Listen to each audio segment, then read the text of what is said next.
And a very pleasant good afternoon and happy Father's Day, baseball fans, and welcome to another edition of Klamath Falls Falcons Baseball today on 104.3 and 960 Sports and on mybasin.com. The Falcons' homestand continues today. They find themselves in the friendly confines of historic Kiger Stadium, taking on a league opponent in a doubleheader today. The Central Point Comets come to town to challenge your Falcons. My name is Josh Eldridge. Glad to be with you today. Once again, happy Father's Day to all of you dads tuning in, and very excited for this matchup laying in front of us. Central Point coming in undefeated so far this summer, 8-0 overall on the season. They are 4-0 in area play. The Falcons are also unbeaten in area play, 2-0 and 4-1 overall on the season. But on a 4-game winning streak, they will hope to continue their own winning streak and hand the Comets their first loss of the season. We'll be back to get the starting lineups introduced to you, as well as talk a little bit about the season these teams had so far. Introduce you to the starting lineups prep season statistics as well. Central Point made up mostly of kids from Crater High School, in fact, entirely of kids from Crater High School. So we'll discuss the season for those Comets as well before we get ready for first pitch coming up in about 10 minutes. So stick around. More pregame coverage coming up here on 104.3 and 960 Sports and on mybasin.com.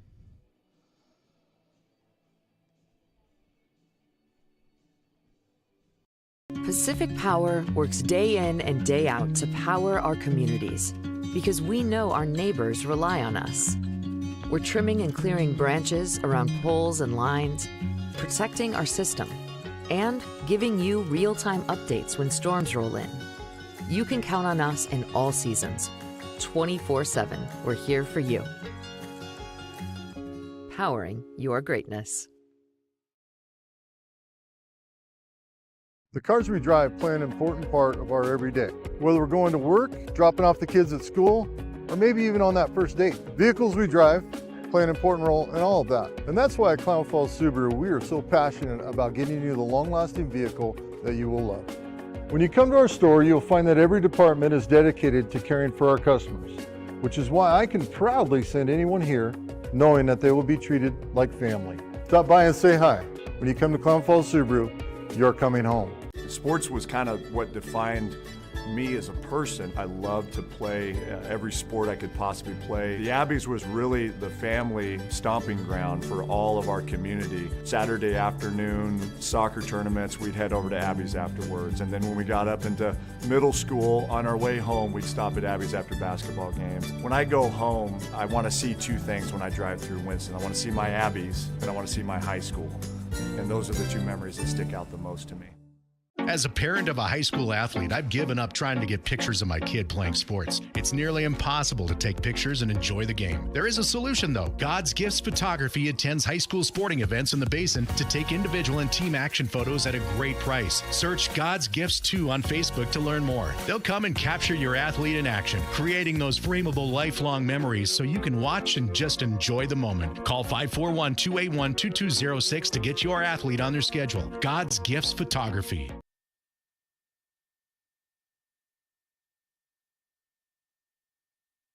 Well, just minutes away from first pitch here on 104.3 and 960 Sports and mybasin.com ahead of the league doubleheader between the Central Point Comets and the Klamath Falls Falcons. Let's meet the starting lineups, and we'll start with the visitors today from Central Point. Leading off is their pitcher, Mason Snopel. Morgan Austin is the second baseman, batting second, followed by Alex Johnson, the designated hitter. Zach Harrington is the third baseman, batting fourth. Andy Sweet hits fifth, and at first base, Caleb Cornett is the shortstop. He bats sixth. Gage Ayers is the catcher. He hits seventh. Jaden Mobley, the left fielder, bats eighth. And Carson Nosey is in center field. He bats ninth. Like I said, Snopel is on the mound for them. On the mound for the Falcons is P.J. Safford. He'll be backed up by a starting lineup for Klamath Falls that goes like this. Max Price leads off at second base. Connor Shively is at shortstop, hitting second. Jacoby Takini, the catcher, bats third. Colin Takini, the second baseman, hits cleanup. P.J. Safford, the pitcher, bats fifth, followed by Corbin Hamilton, the first baseman, hitting sixth. Carson Sims, the center fielder, hits seventh, followed by Carson Pimley, the right fielder, batting eighth. And Ryan Douglas, the left fielder, is batting ninth for the Falcons. Klamath Falls coming off a win yesterday here at this ballpark, a win against Roseburg to the tune of 11-0. And able to amass 13 hits in the contest. Carson Sims was the standout in that game. A couple of doubles and an RBI for him. Good pitching on the mound from Hayden Poore, picking up his first win of the season. And Falcons hoping to continue the stretch going into this game against Central Point, who themselves picked up a sweep against Siskiyou yesterday, 18-7 and 14-4. Should be a good one coming into today's matchup. We're going to step aside one final time ahead of first pitch, and when we come back, we'll talk a little bit more about the season for Central Point so far and get ready for a great league doubleheader on Father's Day here on 104.3 and 960 Sports. It starts to warm up outside, it's time to tackle your lawn. And Kyle's Lawn Care is who to contact. Kyle's been doing lawn care in Klamath Falls for over 9 years. He offers a variety of services designed to make your life easier. Kyle's Lawn Care offers weekly mowing jobs, which includes mowing, edging, and blowing off sidewalks, snow removal, big cleanup jobs, dump runs, and more. At Kyle's Lawn Care, they strive to give each job their all and go the extra mile to exceed their customers' expectations. To get an estimate, you can call or text 541-281-3623. Kyle's Lawn Care. At mybasin.com, we bring you the power of local radio, the pace and reach of social media, the information of 24-hour news, and the excitement of local sports. We do this with a team of radio professionals that is second to none. Klamath Falls is a community that we love and a place that we are proud to call home. Klamath Falls deserves a media group that is as committed to you as you are to Klamath Falls. MyBasin.com is your go-to place for news, sports, events, and everything going on at home in Klamath Falls. What rhymes with great? Participate. Where does greatness start? Here, in the classroom. On the stage. In the pool. On the field. Where will your greatness take you? To better grades. To more friends. Yeah! Be great. Participate!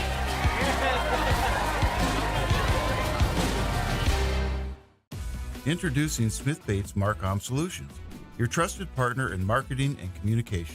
We specialize in crafting compelling campaigns, eye-catching graphics, and impactful branding materials. Smith Bates is like working with dependable friends. They always help us build our professional image. Through the innovative strategies that the team at Smith Bates suggested, we've been able to give the brand at Calor the boost that it desperately needed. Unlock your potential with Smith Bates Marcom Solutions.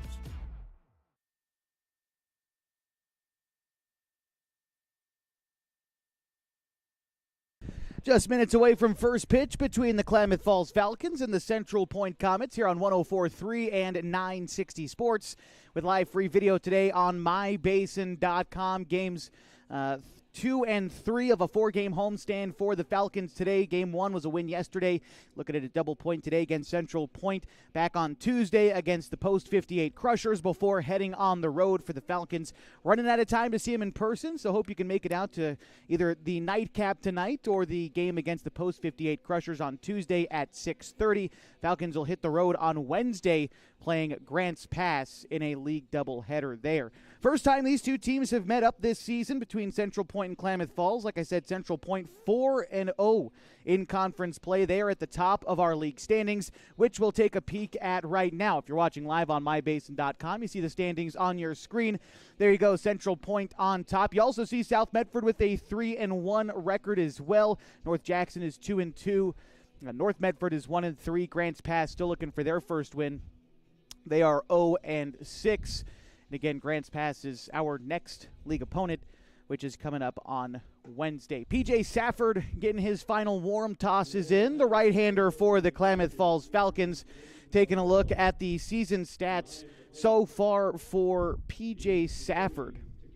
They've only seen him for 1 2/3 innings this year, but he's yet to allow a run. He gave up 1 hit and struck out 3 in his relief appearance. Picked up a save in his 1 2/3 innings pitched already this season. And again, he'll be going up against the Crater Comets. Their starting order once again for you. Mason Snopel, Morgan Austin, and Alex Johnson, the first 3 guys in the order for Central Point. Get the scoreboard up for you. Thank you for tuning in today on mybasin.com. Again, a double header today. A lot of baseball here at Kiger Stadium throughout this weekend, and more to come throughout the rest of the summer. Be sure you check out mybasin.com/Falcons for all your schedules, standings, daily stories, and, of course, where you probably found this live stream. All right, Mason Snopel stepping in against P.J. Safford. The right-hander delivers the first pitch of the ball game, which is called a ball, misses low. The count 1-0. First pitch at 5:28, a little bit ahead of schedule. Nice change here at Kiger Stadium. About 75 degrees here at first pitch. Few clouds in the sky, but a great day for baseball as the 1-0 finds the zone. The count is 1-1. Wind blowing a little bit out towards the east. You might be able to see the American flag waving in straightaway center field for those of you watching the live stream. Ground ball to the right side. Moving over is the second baseman, Takini. Tough play in the gap, but able to make the throw on to first in time and record the first out of the first inning. Gives us an opportunity to check on the defense for the Klamath Falls Falcons. Behind the dish is Jacoby Takini. Max Price is at third with Connor Shively patrolling shortstop with Colin Takini, who just made a great play. He plays second. Corbin Hamilton over at first. In the outfield from left to right for the Falcons, we'll introduce you after the first pitch to Morgan Austin, which is called a strike, 0-1. Ryan Douglas in left, Carson Sims in center, and Carson Pimley in right. The 0-1 pitch from Safford, line drive center field base hit. Morgan Austin aboard with a one-out knock in the first inning. Well, like we said, coming into this game, Central Point, not only have they won all 8 of their games to start the year, they've all been in very convincing fashion. Their closest margin of victory this season has been 6 runs, and that was actually a shutout win against the North Jackson Royals on June 12th. Alex Johnson ready to step in for Central Point. The left-handed hitter takes ball 1 inside. Johnson, the designated hitter today for the Comets.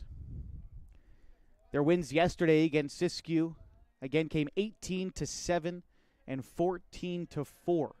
Both Mercy Rule victories. Move over to first, back safely is Morgan Austin. Their widest margin of victory this season came against the Phoenix High School Legion team. They beat the Pirates 25-1 back on June 10th. The 1-0 is in there for a strike. The count now 1-1 to Alex Johnson.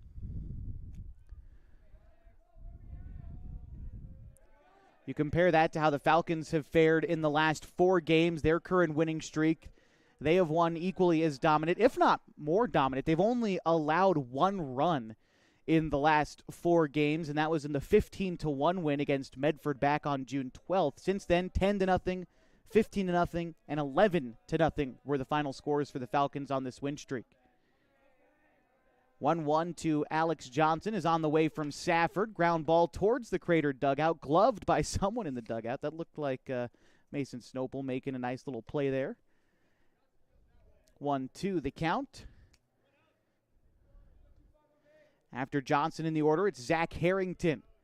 As Safford looks in a 1-2 count, takes a look at the runner Austin at first before coming set.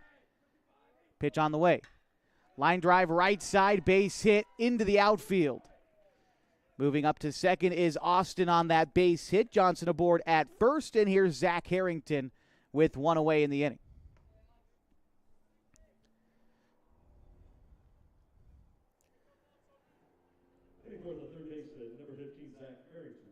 Looking at Harrington so far on the season for Central Point, batting .500 through his first 16 at-bats, has 8 base hits, and he scored 11 runs. He leads the team in walks through the first 8 games of the season. He's walked 10 times. Tall batting stance from the right side. First pitch to Harrington.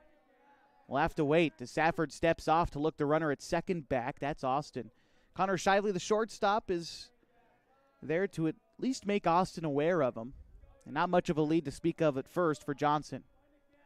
Safford set. Here's the first delivery to Harrington. It'll miss upstairs and away. The count is 1-0. After Zach Harrington in the order, it's Andy Sweet. Jacoby Takini coming out to talk to Safford for just a quick moment. The Falcons wearing white pants, I believe, for the first time this season, accompanied with red tops. Falcons written across their chest, cursive in blue, with the blue caps and the red brim, the red K on it for the Klamath Falls Falcons. For the Comets, they're wearing white pants as well, black pinstripe down the side. And they've got black jerseys with Crater written in white with orange trim on there. All right, back ready to go. The 1-0 from Safford finds the outside third of the plate. The count is even. 1-1 to Harrington.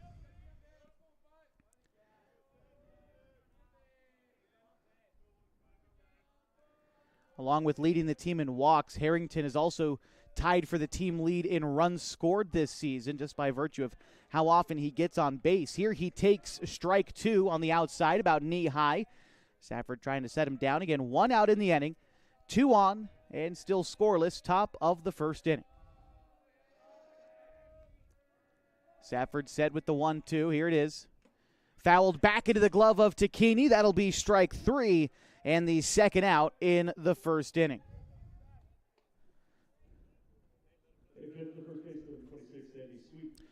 Andy Sweet, team leader in batting through the first 8 games of the season, hitting .680, 17 hits through 8 games. Bats from the left side. Safford comes set. Takes a look at the runner at second before delivering home. First pitch fouled off. The count is 0-1. Andy Sweet, class of 2027 for the Crater Comets. Rests the bat on his shoulders. Safford looks in to get the sign from Takini. PJ set. Now the 0-1 pitch home is swung on and missed. The count is now 0-2. After Sweet is Caleb Cornett for the Central Point Comets. Takini gets the call in from the dugout, delivers it to Safford. And here comes the 0-2. PJ kicks, fires, outside fastball fouled off behind third, and so we'll do it again. The count is 0-2. Runner at second is Morgan Austin. Alex Johnson at first. Both of those guys with singles earlier this inning. Central Point looking to strike first. Safford looking to get out of this early spot with a runner in scoring position. Safford again set with the 0-2. Here's the pitch. Outside fastball just misses off the outside. Maybe a little bit high as well to Sweet. That'll be ball 1. Along with leading the team in average, Sweet also leading the team in RBI through the first 8 games. 19 runs batted in through the first 8 games. Here's the 1-2 to him. Both runners on the move, but a swing and a miss at the plate, and that will be the end of the first inning. Couple of singles, but Central Point can't get him across. We'll go to the bottom of the first next on 104.3 and 960 Sports and mybasin.com.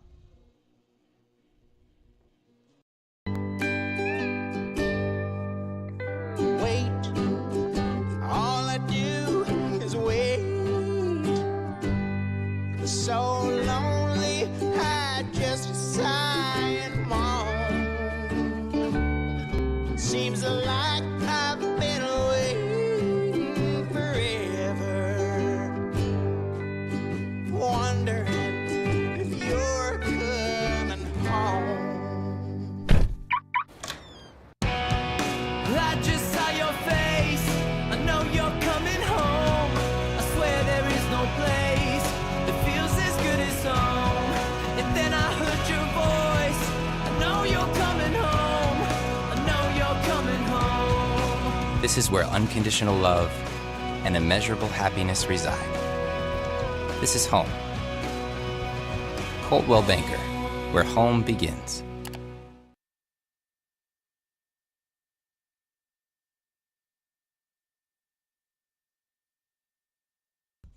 Getting ready now for the bottom of the first inning between Central Point and your Klamath Falls Falcons. On the mound for the Comets is Mason Snopel. Taking a look at him on the season, he's got 1 previous start so far this summer and a 1-0 record. He pitched 5 innings, gave up 4 hits, 3 runs, although none of them were earned.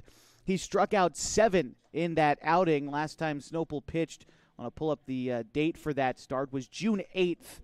against Grants Pass. And so he's had quite some time to get ready, a full week's worth of rest coming into this game against the Klamath Falls Falcons. It'll be Max Price, Connor Shively, and Jacoby Takini to get things started for the Falcons.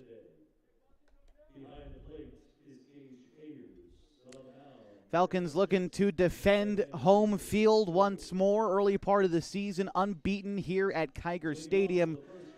But the Comets, certainly the most formidable opponent to come through here this summer. Handled business against North Medford twice, beat Roseburg yesterday, all in convincing fashion. But this is the one that you look out for. Crater, the defending Oregon State champions at the 1A level, Central Point. I may continue to mix that up. Most of these guys from Crater High School in Central Point, they share the same team name.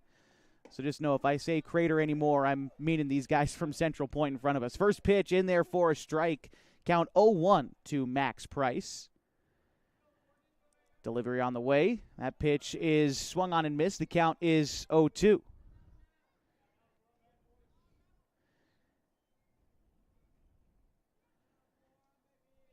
Price awaits the 0-2. That pitch rung him up inside, maybe a bit low for Max's liking, but down looking at strike 3 for the first out of the ball game. Connor Shively stepping in now for the Falcons. Shively swinging the bat well as of late, hitting .563 to start the season. First pitch to the lefty, takes it the other way. One hops through the shortstop's legs and into left field. And Shively aboard at first with a base hit. One out in the first inning, bringing up Jacoby Takini. That was a hard hit ball. And the shortstop tried to backhand it. Don't actually think it went through his legs, but it maybe went between his arm and his leg, somewhere like that. Took a wicked hop off the infield dirt. And Shively on board with a one-out single. First pitch on the way to Jacoby Takini. Looked to be an off-speed pitch that found the outer third. The count is 0-1. Jacoby Takini batting .250 to start the season. Move over to first. Back safely is Shively. Definitely a guy you got to keep tabs on over there. Like I said, during the prep season, was perfect in stolen base attempts. The 0-1 to Takini is in the dirt. Blocked by the catcher Ayers. Shively is on the move, and he'll be in safely. Advancing into scoring position, Falcons used aggressive base running just like that in their win yesterday against Roseburg. So many opportunities where a guy singled or got a board on a walk and wound up at third before the next at-bat was over. Shively, of course, itching to get there. Decent lead off a second. The second baseman, Austin, trying to keep him there. And the 1-1 delivery home to Takini. Chopper over to shortstop. Over to come up with it is Cornett. Strong throw across the diamond is in time to get Takini, but Shively does advance to third on the throw. And that'll bring up Colin Takini.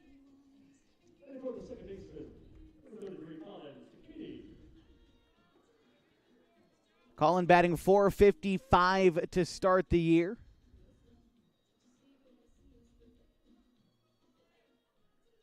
Right-handed bat from Lakeview with an early RBI opportunity. Here's a pitch, and that is called a strike. The count is 0-1.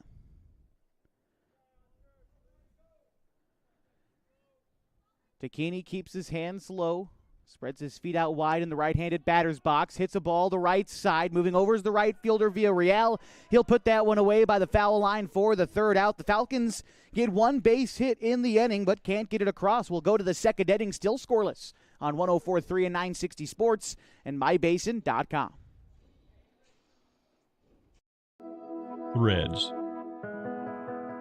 There are many threads that run through our region. There are churches and schools and Little League teams that bring us together and bind us into communities. There are roads and cars. There are houses and jobs and businesses, all woven together to make the fabric of our communities. There are financial threads that are part of that tapestry as well. For over 80 years, it's been our pleasure to be headquartered here, providing financial services to generations of our friends and neighbors.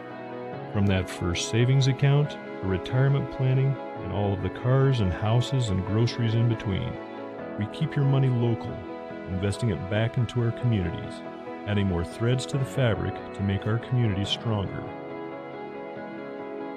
Pacific Crest Federal Credit Union. Find your path.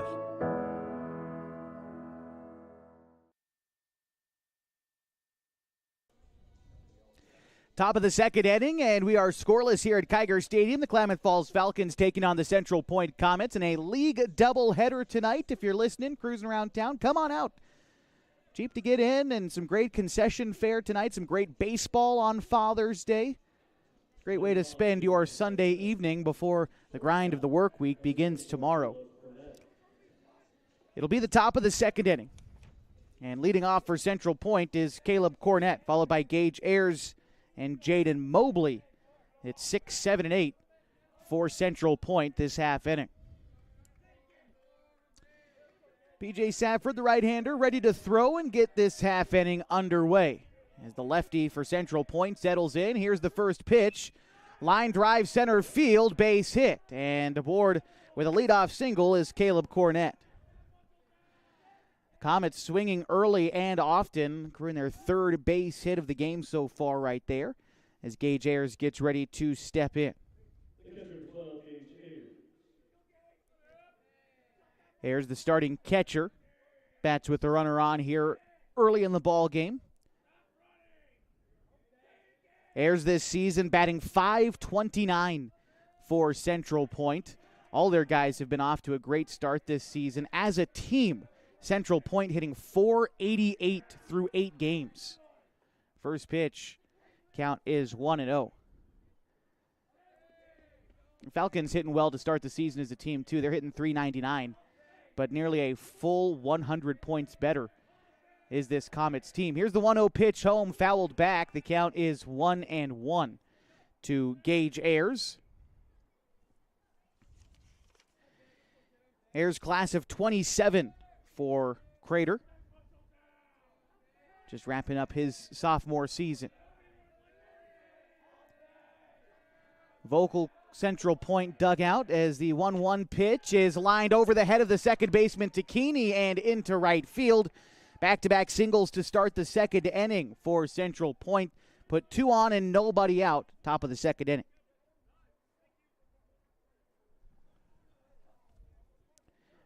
Jaden Mobley getting ready to bat now. Looks like we've got a courtesy runner in for the catcher Ayers. Looks like Oren Ging, the class of 2028, for Central Point. Ging there at first. Corners in for the Falcons. They're going to be protecting the bunt. Middle infield going to try to turn 2. The second baseman, Takini, trying to split the difference a little bit on the right side to be able to cover first. As Safford comes set, he knows he'll probably have to get off the mound in a hurry and a bunt too. Although not showing bunt is Jaden Mobley. On top of the second inning, thought it would be a good time for it, but he takes strike one there. They trust him to swing away. Mobley this season batting .400. Although a smaller sample size for him, this is only his third game played out of, now 9 contests for Central Point. Down 0-1 in the count. And P.J. Safford delivers the pitch. Now he shows bunt, but it's hit foul. And the count is now 0-2. So now Mobley almost certainly swinging away the 8-hole hitter in an 0-2 count with 2 on and nobody out. Carson Nose is on deck for Central Point. Safford agrees on the sign from Takini. Now set, takes a look at the runner at second, and delivers the 0-2 pitch. That one misses well outside. The count, a ball and 2 strikes.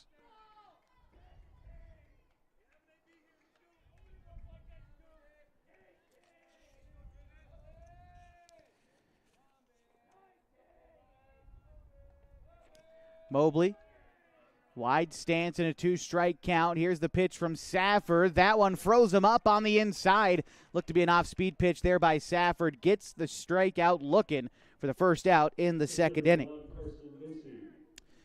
Carson Nosey batting now for Central Point. Just finished up his 8th grade season in Central Point. He's class of 29 for Crater High School. pitch from Safford. That one misses off the outside. The count is 1-0. Top of the order due up next for Central Point with Mason Snopel on deck. Fairly generous lead off of second for Cornett. Safford's going to clock that. The 1-0 pitch. Takes a look at him for a while, makes a move over to second, and back safely is Cornett. Shively was there to receive the ball, but lost the foot race to the bag. But again, a pretty good lead still out there for Cornett. About 8 or 9 paces off the bag and takes another half step there. Safford delivers the 1-0. Ground ball back up the middle. Shively's going to take it to second for 1. Throw on to Hamilton for 2 and a 6-3 double play. Gets the Falcons out of the second inning. Still scoreless going to the bottom half next on 104.3 and 960 Sports and mybasin.com.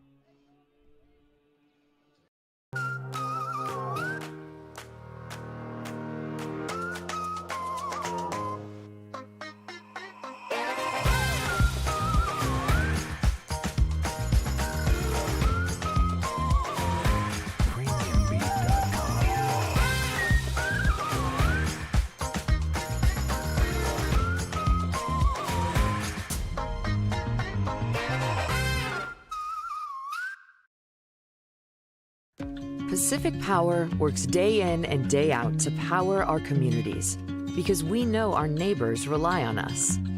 We're trimming and clearing branches around poles and lines, protecting our system, and giving you real-time updates when storms roll in. You can count on us in all seasons. 24/7, we're here for you. Powering your greatness.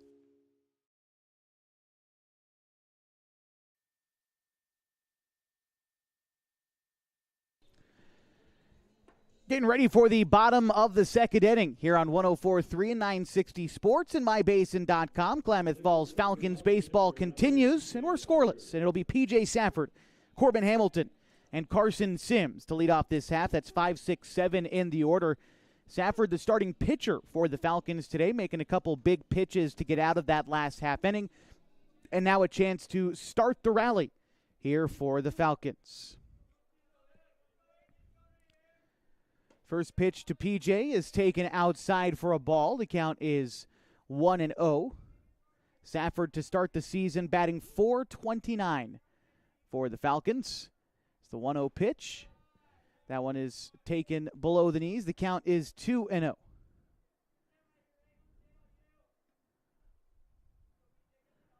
On base percentage for Safford, .471. Been walked quite a few times this year. Pitch finds the zone. The count now 3-1 to Safford.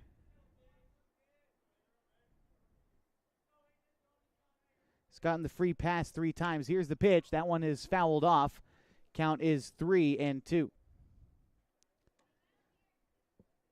Trying to start the rally. Falcons still searching for their first run. And a full count offering to Safford. Hit the other way over to second base. A diving stop by Austin. He comes up with it and makes the throw on to first for the out.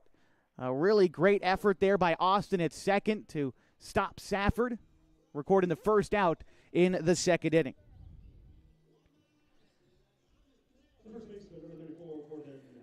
Corbin Hamilton batting now for the Falcons. Hamilton hitting .333 this year. Still early part of the summer, 4 base hits, 3 runs scored. Hamilton takes strike 1 there.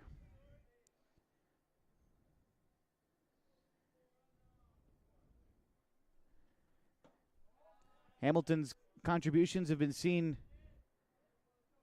past the batter's box as well. Has been good on the mound in his 1 start earlier this season.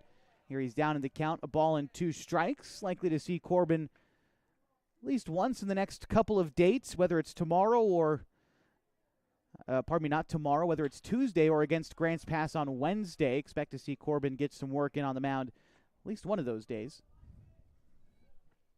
Count still 1-2 as Corbin fouls it off. And Mason Snopel trying to find the put-away pitch, and he does. Froze up Hamilton on an outside breaking ball for the second out in the second inning. And this will bring up Carson Sims. Sims instrumental in the win yesterday against Roseburg. Sims picking up 2 doubles and an RBI, run scored as well. Sims instrumental in both 4-run rallies that the Falcons got in the second and fourth innings of that game. Here he fouls off the first pitch he sees, and the count is 0-1. That pitch to Sims misses low. The count is even now. A ball and a strike to Sims, who just wrapped his own sophomore year at Henley High School. Went to the state semifinal with the Hornets.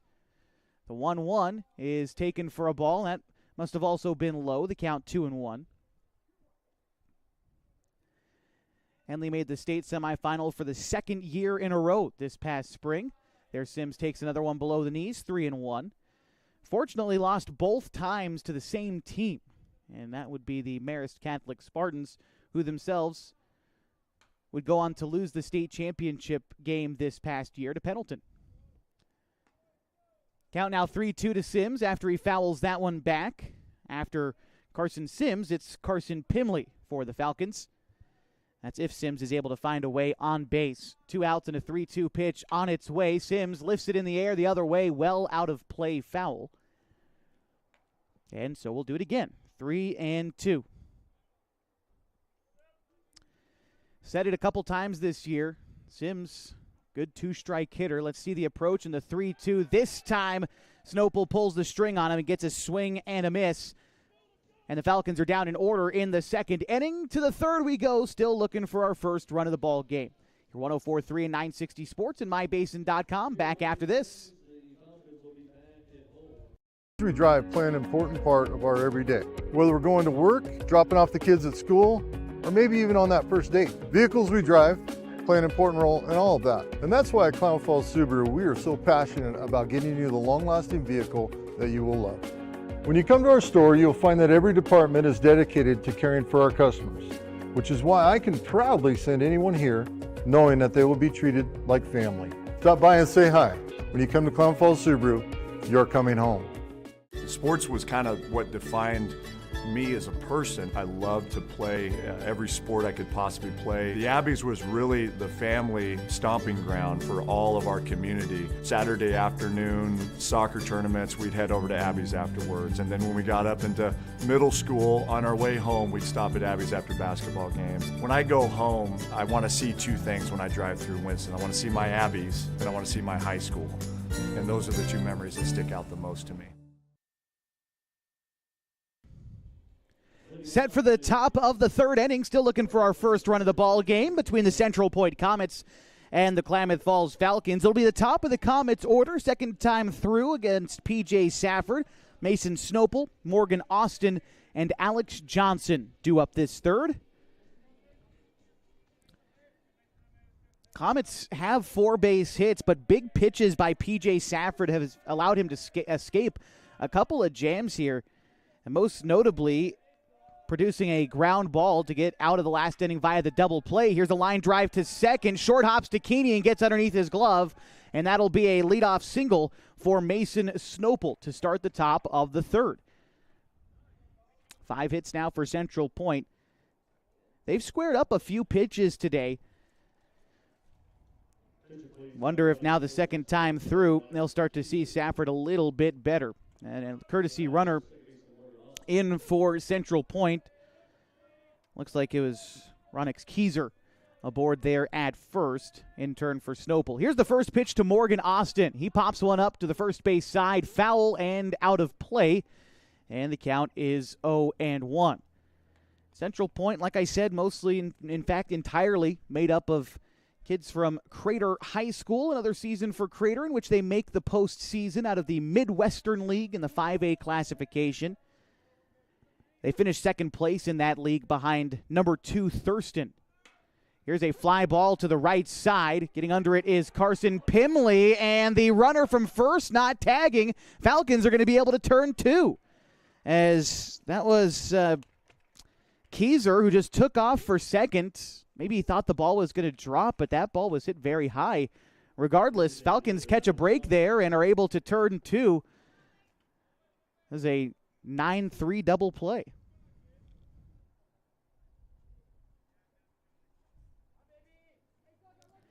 Now Alex Johnson bats with the bases empty and 2 outs and gets rid of any momentum that Crater had coming after that leadoff single. And now it's up to Johnson to try to restart the rally. Johnson did single in the first inning, so he is 1 for 1 today.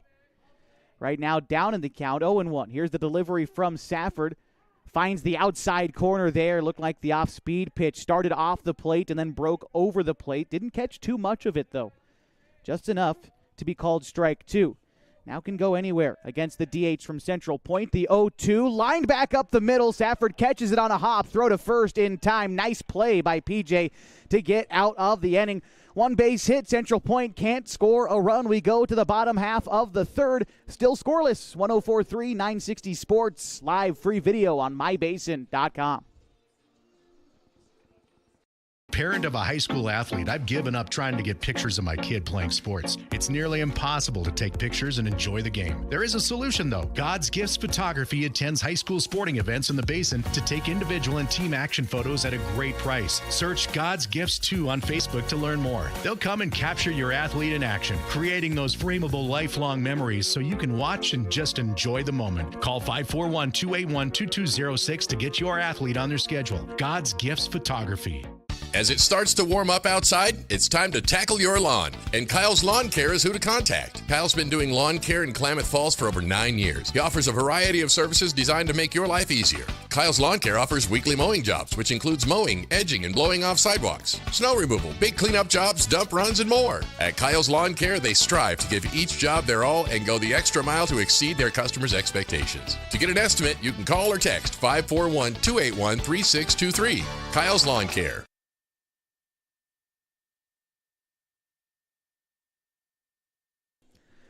Josh Eldridge back with you on 104.3 and 960 Sports. MyBasin.com. Bottom of the third inning. Falcons taking on Central Point. First of 2 tonight from Kiger Stadium, and right now we're scoreless in the bottom of the third. First pitch to Carson Pimley. He rolls it foul down the third base line. The count is 0-1. It'll be Carson Pimley, Ryan Douglas, and Max Price. That's 8-9-1 in the Falcons order. Bottom of the third inning. The 0-1 to Carson Pimley. Here's the pitch. Line drive to the third baseman, snagged at the hot corner by Harrington for the first out in the third inning.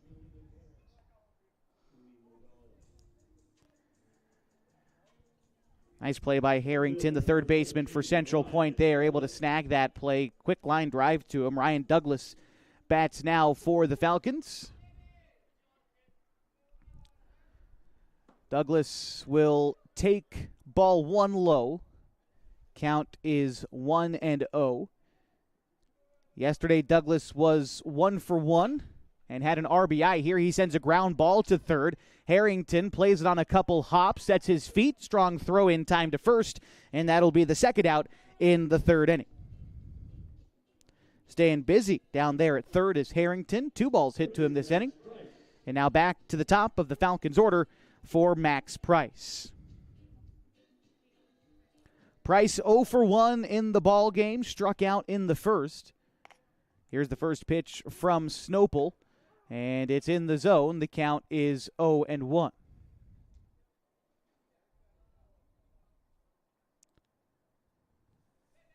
Snopel ready to deliver again. Here's the 0-1. Price takes that one upstairs and works the count even at a ball and a strike. Price was 1 for 2 with an RBI yesterday, also scored a run in the win. Here he lines a ball foul down the third base side, and the count is 1-2. Max Price on the season batting .278. Here's the 1-2 pitch. Pops one up over towards second base. Tough ball to get to, but backpedaling and a little hop from Austin.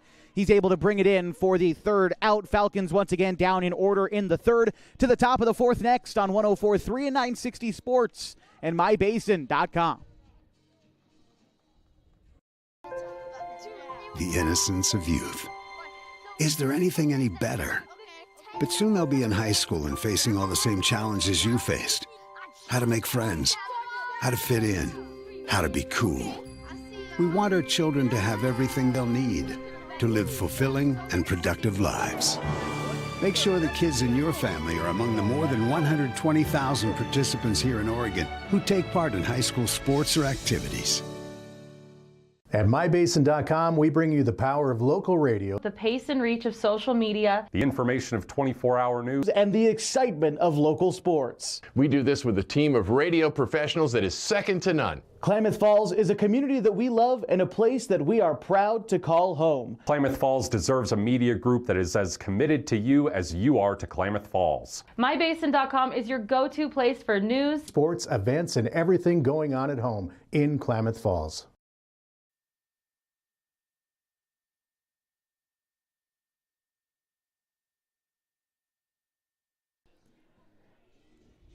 Bottom of the fourth inning, and still scoreless between the Central Point Comets and the Klamath Falls Falcons. Take a quick look at the line score, though, so far for both teams. Aside from those no runs for Central Point, they've got 5 hits. They've committed no errors. They've left 3 runners on base. Falcons 1 hit, no errors. They left that 1 runner on base in the first inning. All right, so Zach Harrington, Andy Sweet, Caleb Cornett do up this half. As we start the fourth inning, first pitch is taken in the dirt. The count 1-0. Harrington struck out his first time up. That was back in the first inning. Safford ready to deliver the 1-0 pitch. This one hit the other way, right field. Pimley coming in, makes the catch. That was a hot shot to him, but brings it in for the first out. So now it's Andy Sweet due up for Central Point. Sweet also struck out in the first inning. Batting from the right side, Sweet again leads the team in hitting, even after that strikeout. .680 on the season. First pitch, pops that one up towards the left side. And Price, the third baseman, will run out of room, landing in by the patio over there down the third base side. Couple of Falcons fans down there. Count is 0-1. After Sweet, it's Caleb Cornett. Well, like I was talking about in the previous inning, Crater High School, for which all of the Central Point Comets are from, as the 0-1 pitch is taken for a ball. Finished second place in the Midwestern League, 17-10 overall, 14-4 in their league, only finishing behind Thurston. 1-1 pitch, grounded foul down the first base side. The count is 1-2. In fact, Thurston is I believe the only team to have beaten them during the league season. They had 1 loss to North Eugene in the very beginning of the year, actually. So the 1-2 misses outside, the count 2-2. After their series loss to Thurston, Crater rattled off 9 straight wins to power themselves to a 7th seed and a second-place finish in their league. As the 2-2 just misses inside, 3-2, the count to Andy Sweet.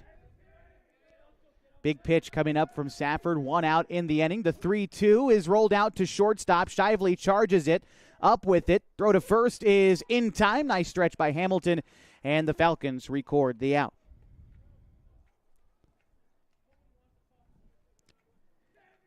Caleb Cornett to bat now for the Central Point Comets. Now, despite winning 7 straight and earning the number 7 seed going into the OSAA playoffs, Crater was actually upset at Anhorn Field when they lost to number 10 West Albany 5-4. Here's the first pitch to Caleb Cornett. That pitch misses upstairs. The count is 1-0. Now, West Albany themselves would go on to lose to Thurston 16-7 in the quarterfinals. But upset nonetheless. Here's the 1-0 pitch. That one nearly came in and hit Cornett. The count is 2-0 to the shortstop for Central Point. He's 1 for 1 today. He singled back in the second inning.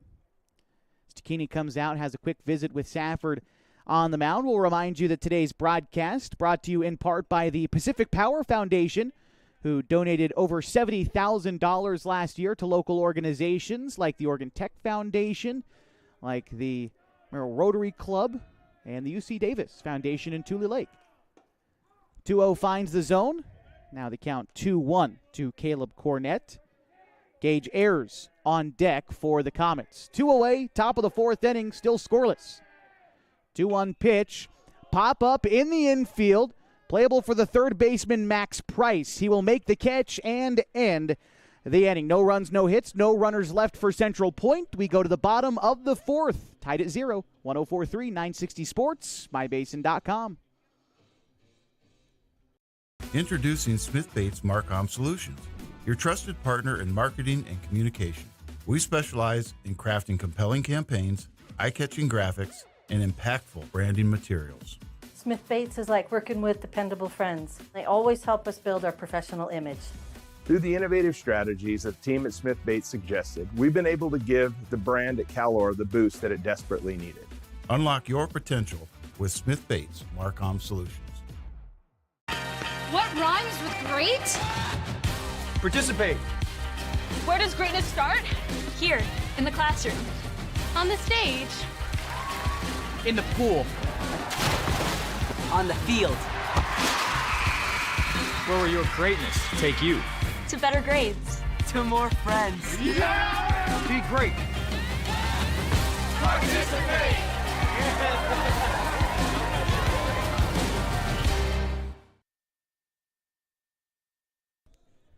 Bottom of the fourth inning lies ahead on 104.3 and 960 Sports, mybasin.com. My name is Josh Eldridge.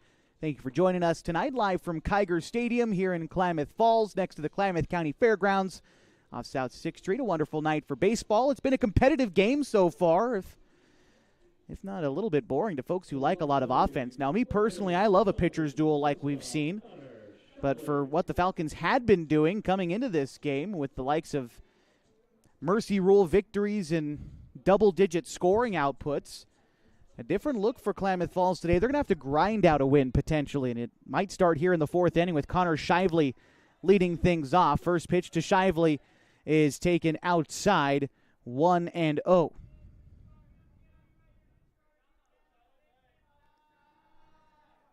Now, when Shively leads off innings this year, pretty good success rate. He's 3 for 5 when he leads off innings this year. Right now, heading to count 2-0. Shively rolls one out towards second. Austin is up with it. Close throw to first, but Shively is thrown out to start the fourth inning.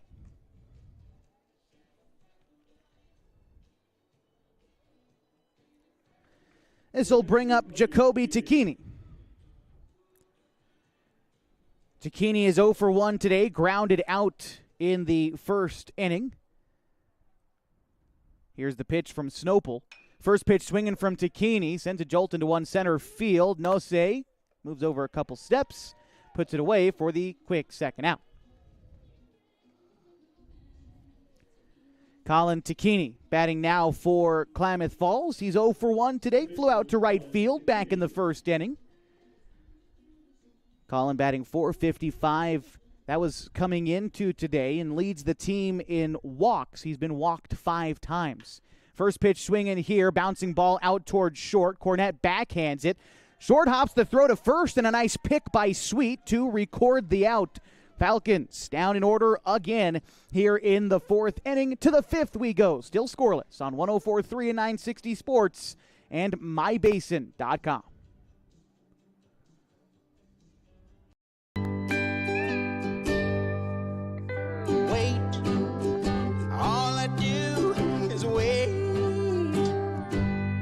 So lonely, I just sigh and moan. Seems like I've been waiting forever, wondering if you're coming home.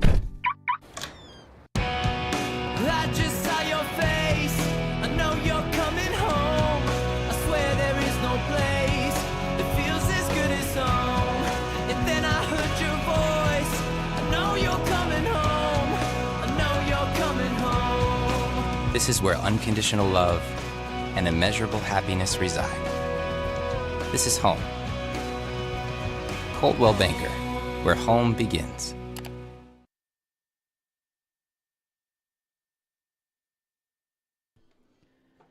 Nearly set for the top of the fifth inning. Klamath Falls Falcons baseball continues against the Central Point Comets. P.J. Safford getting ready to start the fifth inning of his start. Pitch count, of course, always a factor in the American Legion season. We'll take a quick check at the pitch count and the line score for Safford, at least to this point in the ball game, before he faces the bottom third of the order. For Central Point, PJ through 4 innings has allowed 5 hits, no runs, and he struck out 3 batters. He's been helped out by some good Falcons defense today as Gage Ayers gets ready to settle in. Ayers is 1 for 1 today.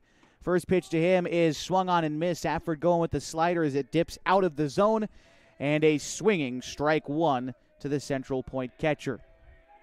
0-1 pitch on the way from Safford. That one misses upstairs, and the count is 1-1. By the way, said we'd check in on PJ's pitch count. This one coming up will be number 49 of the ball game. Here's the 1-1, and that one is going to miss wide. The count is 2-1. Ayers, Mobley, and Nose. Here's the 2-1 pitch. It's hit in the air, right side, towering fly ball. Pimley has time to get underneath it and make the catch for the first out.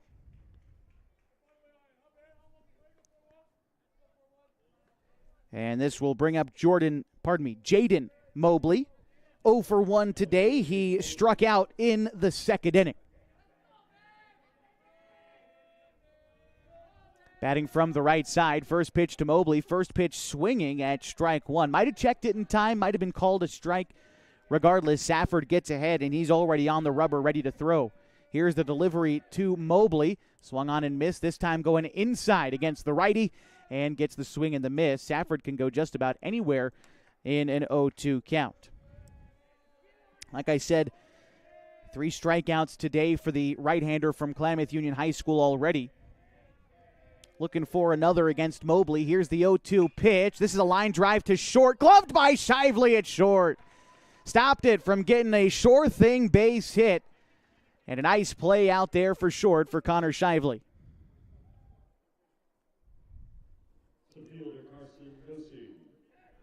Carson Nosey batting now for the Comets. 0 for 1 today. Grounded into a double play in the second inning. Here he bats with 2 outs in the top of the 5th inning of a scoreless ball game, and he takes strike 1. Nice fastball over the heart of the plate to get ahead against the number 9 hitter in the Central Point order. Here's the 0-1 pitch from Safford. That one nearly coming in and getting Nose, but ducks out of the way. The count is now 1-1. Nose is able to get on base. Top of the order due up next for Central Point. Here's the 1-1.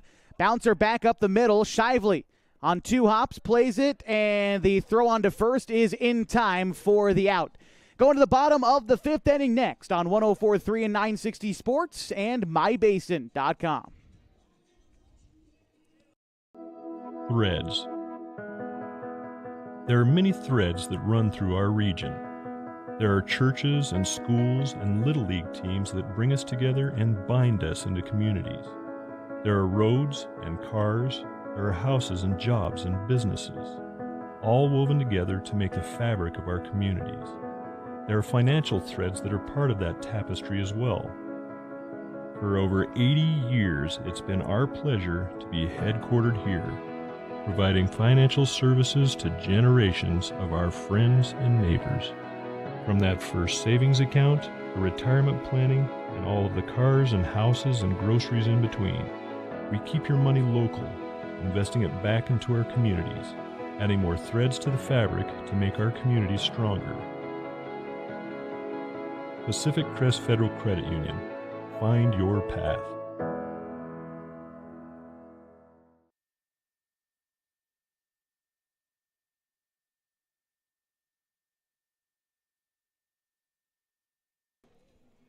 Bottom of the 5th inning, Falcons looking for their first run in a scoreless ball game between themselves and the Central Point Comets. P.J. Safford, Corbin Hamilton, Carson Sims, the 3 guys due up this inning. We'll see if any changes come to the Falcons as we reach the second half of Game 1 of 2 tonight, a league doubleheader. All right, we got a change coming in for Central Point. We're going to have couple of changes following an injury replacement, although only one addition to the lineup. Villarreal, who was in right, is moved over towards center. Ronix Kieser is into the game in right field, and he will enter for Carson Nose. Now, Carson got hung up on his run down to first, but was able to walk off the field, which was a positive sign on a no-contact injury like that. Don't want to speculate about Nose's condition, but it was good to be able to see him get up and walk off himself. But again, he's replaced by Kieser, who's in right. First pitch to Safford was fouled off. The second pitch hit him. I think it got his jersey or something like that. But aboard at first is Safford. And now Corbin Hamilton will bat for the Falcons. We'll also see Ryan Glidden come in to run for the Falcons. For Safford, now reaching base safely in 6 consecutive games for the Falcons this summer. Here's the first baseman for Klamath Falls, Corbin Hamilton, setting in. Move over to first to get Glidden. He's back safe. Ryan about a 2.5-step lead off of first. Again, they throw over, but pretty much able to fall on first to get back safely. The pitcher, Snopel, worried about Glidden over there. Not a huge threat to run, but just trying to get Safford, the pitcher, in a courtesy runner. But that's not to say Glidden is slow. He certainly can move. As Hamilton tries to lay down a bunt to move him over, he'll foul it off. The count is 0-1. After Hamilton, it's Carson Sims. Before Safford was hit by a pitch, it had been 11 straight outs for Mason Snopel on the mound. Hit by pitch broke the streak, but the Falcons still haven't had a base hit since the first inning. As another move over to first and back safely is Glidden. Their only base hit off of the day came for Connor Shively in the second at-bat of the game. Now here we are, bottom of the 5th inning, still scoreless. Corners in for Central Point as Hamilton has shown bunt once. Here he's swinging away and pops one up into foul territory, first base side. The first baseman, Sweet, I think he thought he ran out of room over there, and the ball drops behind him. Still gave a good effort, ran a long way, and the count will be 0-2 to Corbin Hamilton.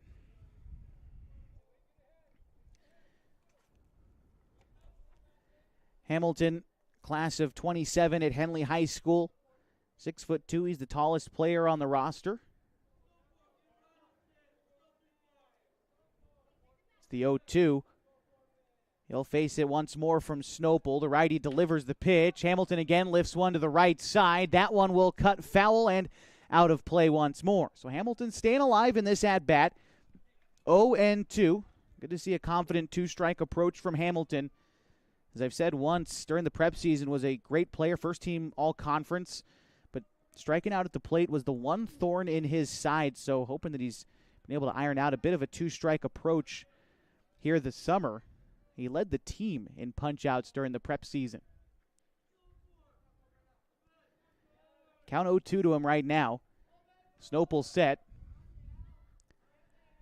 Takes his time after coming set. Now delivers the pitch. Nearly hit Hamilton. Scoots out of the way. And the count is a ball and 2 strikes.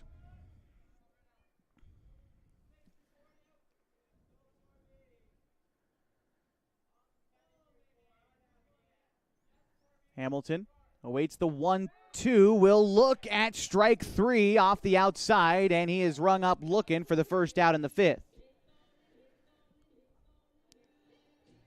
Outside part of the zone has been there, a little bit off the plate all day. You know, it's going to be there as it has been all day. Got to protect that spot, even if you don't think it's stereotypically a strike.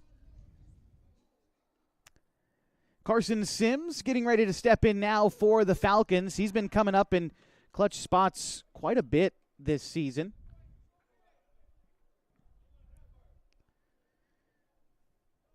Sims with 2 doubles in the win yesterday as he hits one towards the left center field gap. Coming in as the center fielder, a diving try by Villarreal, but it'll get down for a base hit.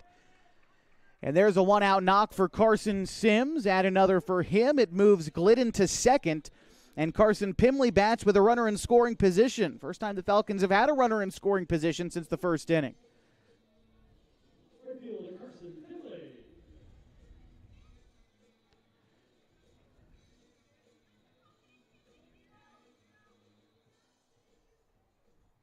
Carson Pimley stepping in now for Klamath Falls, the right-hander from Henley High School.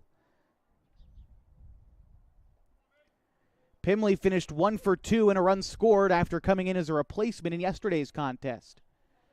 That was the win against Roseburg. Here's the pitch home. Pimley will look at ball 1 as it misses high. Great opportunity to get across the first run of the ball game for the Falcons in the bottom of the 5th inning. We are still scoreless.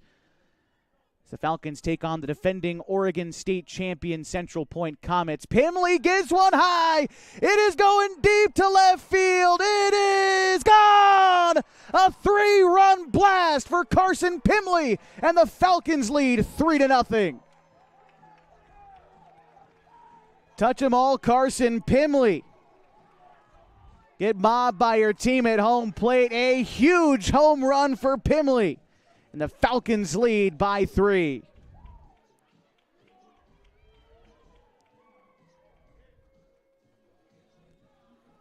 First homer of the season for a Falcons player off the bat of Pimley. And a big one there gets us not only our first run, our first 3. And now Ryan Douglas going to try to get on base and start a brand new rally for the Falcons.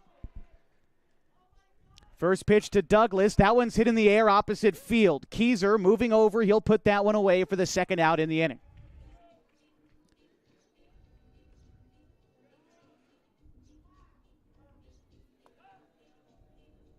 Back to the top of the Falcons order for Max Price. 0 for 2 today is Price.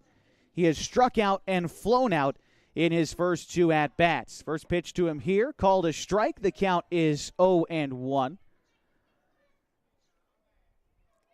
Price hitting .278 on the season.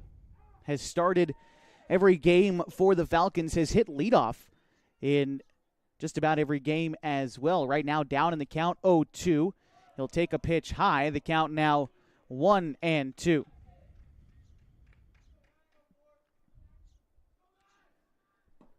Pitch there misses low. The count is 2-2.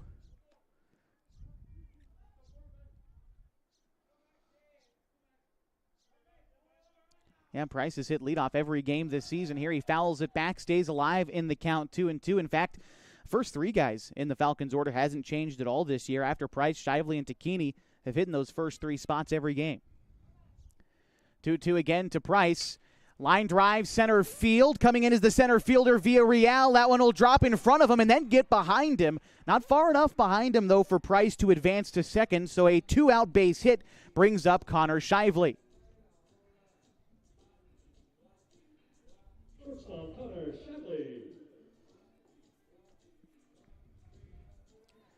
Shively singled in the first and grounded out in the 4th. Runner on first is Price. Decent lead off of first for Price. They check on him, and he's back safely. Right-hander Snopel having to work a little bit harder this inning, but trying to just keep the damage to that 3-run home run from Pimley a bit earlier. First pitch on the way to Shively. He will take a pitch in the zone.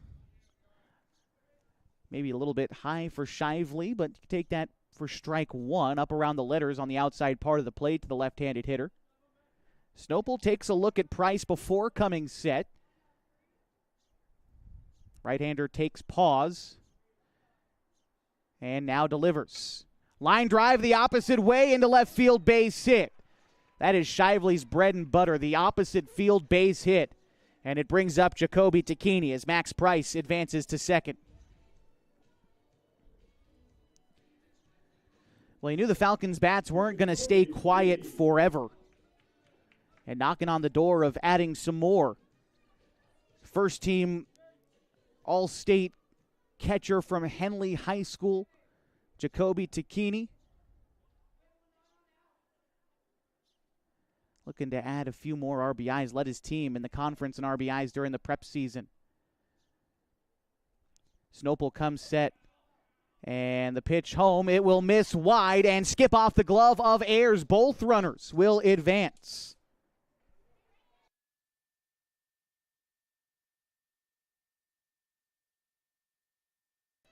And they're going to now intentionally walk Takini to load the bases. Don't want to face him with multiple runners in scoring position. It doesn't get much easier after that, though, with Colin Takini due up here. Chase Barrett to run in for Jacoby Takini.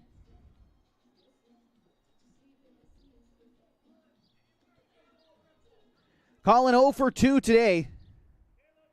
Looking to come up in a big spot with runners in scoring position. Here he fouls one back. The count is 0-1.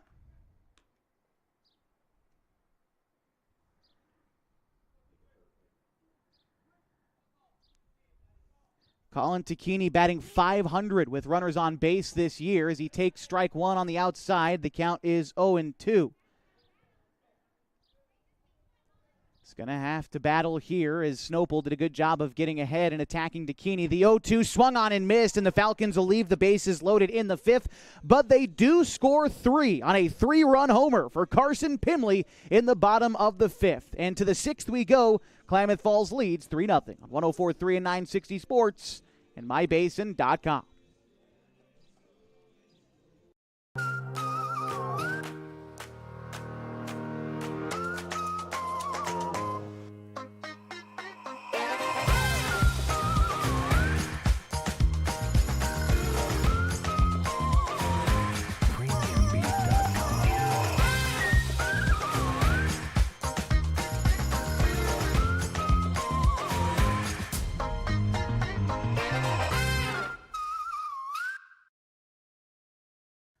Pacific Power works day in and day out to power our communities because we know our neighbors rely on us. We're trimming and clearing branches around poles and lines, protecting our system, and giving you real-time updates when storms roll in. You can count on us in all seasons. 24/7, we're here for you. Powering your greatness.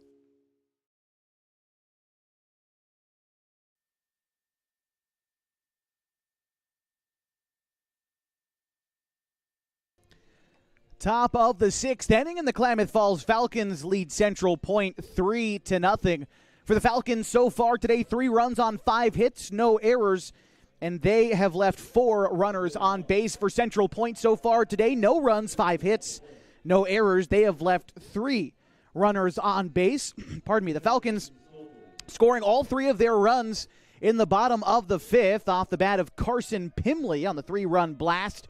Central Point will look to respond with the top of their order due up to start the sixth. Mason Snopel, then Morgan Austin, then Alex Johnson.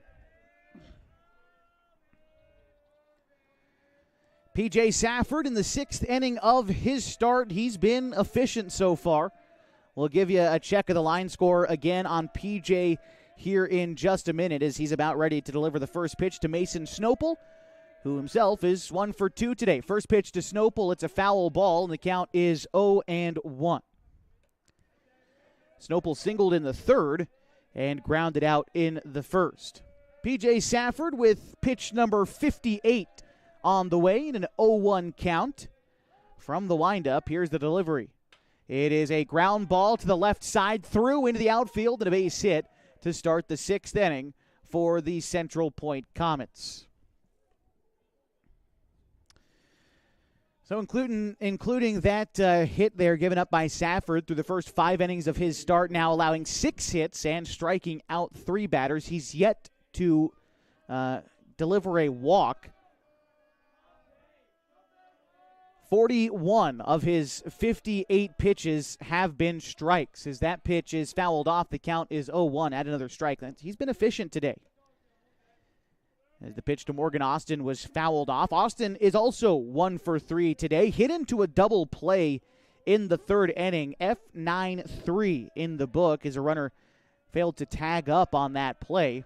The 0-1 will have to wait to move over to first. Snopel is back safely. Morgan Austin will start his senior year at Crater High School next year. Here's the 0-1, slow roller to third. Price is unable to make the play cleanly for 2. Fires to first, and it's a wild throw to first. Nearly ends up in the Crater dugout. That is going to be 2 errors on the same play. And as that one goes out of play, Snopel will go to third, Austin to second, 2 in scoring position for Alex Johnson. So a fielding error and a throwing error as Alex Johnson gets a chance as he represents the tying run in the 6th inning. Johnson on the day is 1 for 2. He singled in the first, grounded out in the third. Safford now working out of the windup with the runner at third. Here's the pitch.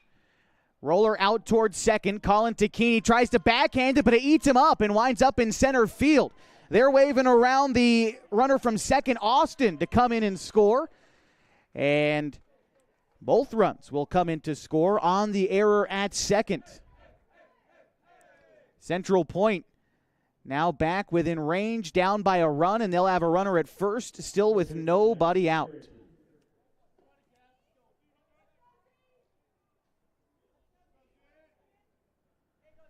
Stepping in now is Zach Harrington.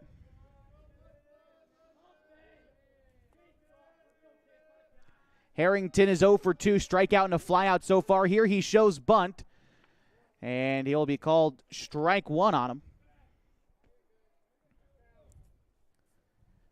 So Snopel came in, Austin came in, both on that error, and now our score 3-2 in the top of the 6th inning.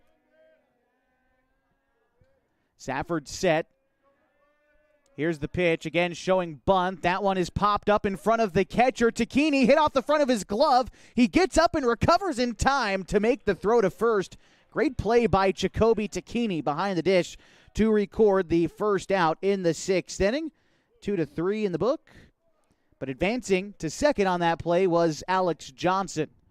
And we're going to have a runner come in for Johnson. It's going to be number 13, Jose Corona.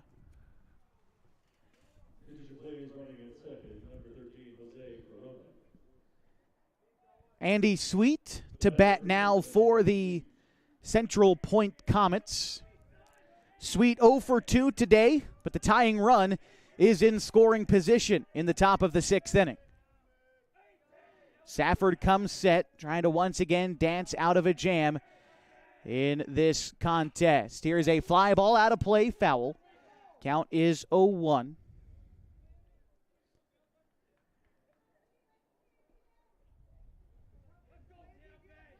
Safford looks in, gets the sign from Takini. The first baseman, Sweet, keeps the bat rested on his shoulder.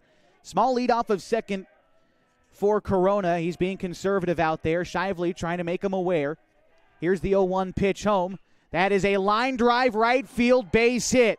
They are waving Corona in to score. The throw is cut off by Hamilton. Takini barehands the throw. Throw down to second. Tag applied. He is safe. Sliding in under the tag is Andy Sweet. That'll be a single advancing on the throw. And we are tied at 3 as an RBI base hit from Sweet ties us.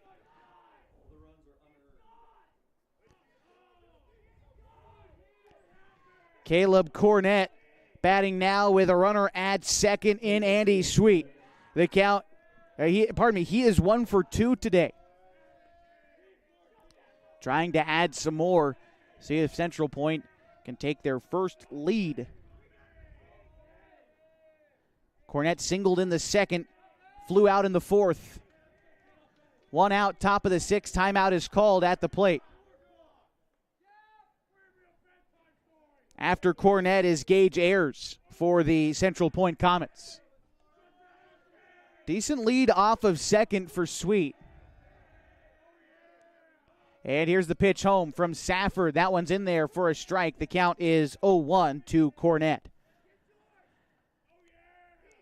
Season for Cornett so far. It's been a slow start to the year.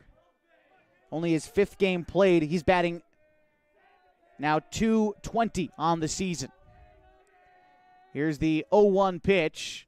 This is a ground ball towards second. Takini charging, has to make a quick throw to first. It takes Hamilton off the bag and winds up down the line. Trying to score now from second, and doing so is Andy Sweet. So that'll be a single for Cornett, followed by the error on the play, allowing Central Point now to take a 4-3 lead.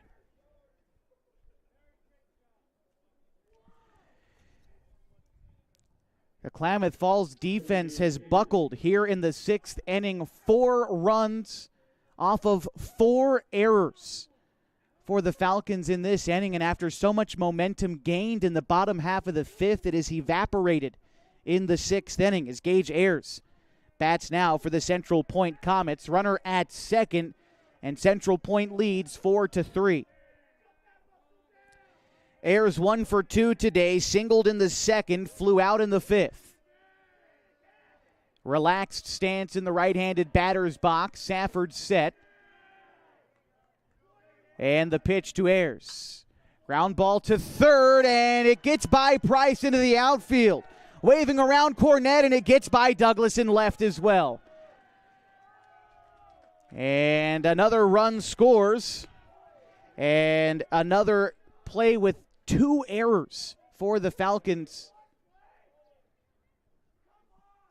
And a runner will come in for Ayers, the catcher, number 5, Oren Ging.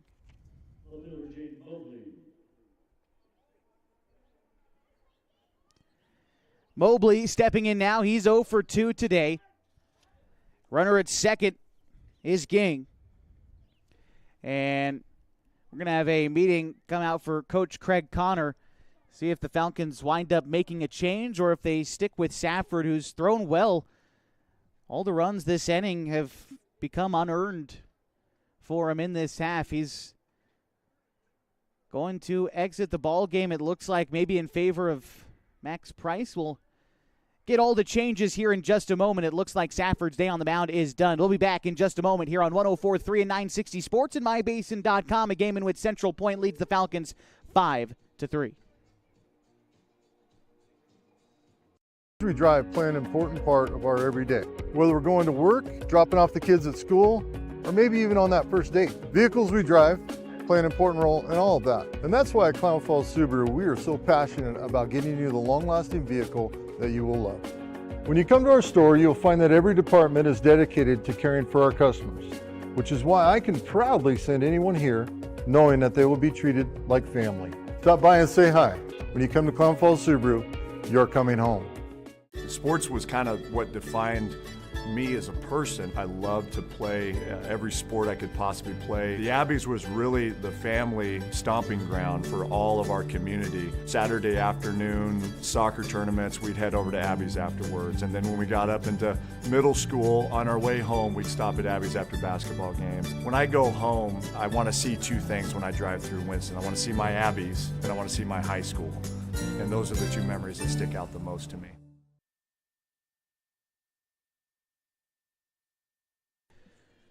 Max Price finishing his warm-up tosses for the Klamath Falls Falcons here in the top of the 6th inning, now down 5-3 against Central Point. We'll take a look at the numbers for Max Price, who comes in relief of P.J. Safford. Can't quite close the book on P.J. Completely yet with a runner at second in Ging, but it's been a rough inning so far for the Falcons, who've committed 6 errors in this inning alone and allowed 5 runs in doing so. It's up to Max Price to try to stop him here. Price making his 2nd appearance of the season, only 1 inning pitched previously, and in that inning he gave up 1 hit and a run. He gave up 1 hit and no runs and 1 strikeout in that outing. He was the winning pitcher of that game as well. P.J. Safford stays in the game. He will move over to third. It's a good effort for P.J. Hoping his team can find a way to pick him up in the late going of this ball game. Like I said, we were scoreless until the bottom of the 5th inning when the Falcons were able to get a couple guys on, and Carson Pimley brought him in on the 3-run homer. Central Point Comets have manufactured 5 runs, but Again, all of them unearned. The Falcons have committed 6 errors in this inning. First task for Price is Jaden Mobley. The first pitch is in the dirt, and the count is 1-0. Mobley today is 0 for 2. He struck out in the second inning and flew out in the 5th. Runner at second base is Oren Ging. Here's the pitch from Price. That one rolls to the plate, and the count is 2-0. Price, the right-hander from Henley High School, class of 27, didn't get a ton of throwing time. Typically used as a closer-type role for the Henley Hornets during the prep season. Today, he's just trying to help them escape this 6th inning, and that is really what it feels like, just trying to escape this frame, which has been disastrous for the Falcons so far. Price comes set with the 2-1. Shively trying to keep the runner honest at second. That pitch finds the zone, a bit off the outside, but in the zone. And the count is even, 2-2 to Jaden Mobley. After Mobley, it's going to be Ronix Keiser for the Central Point Comets. That pitch is going to miss off the outside, and the count is full.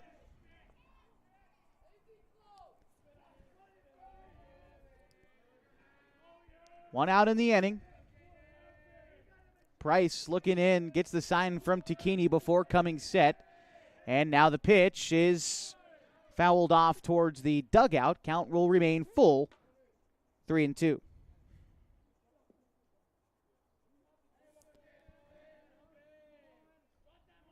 Batting in the 8 hole is Mobley. Price will come set. Checks the runner at second, delivers. Ground ball to third. Safford comes up with it. The throw to first is in time. Now the runner on the move. The throw to try to get him at third is not in time.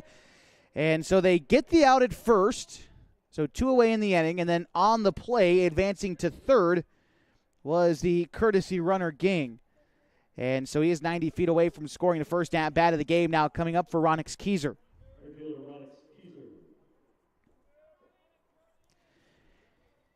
Keiser batting in place of Carson Nose, who exits the game after going 0 for 2. Keiser's first at-bat, the class of 28 for Crater, with a runner at third and 2 outs. First pitch right down the middle for strike 1. Price back on the rubber, the right-hander throwing from the stretch still with that runner at third. Decent lead off at third for Ging, but here's the pitch home. Inside corner, strike 2.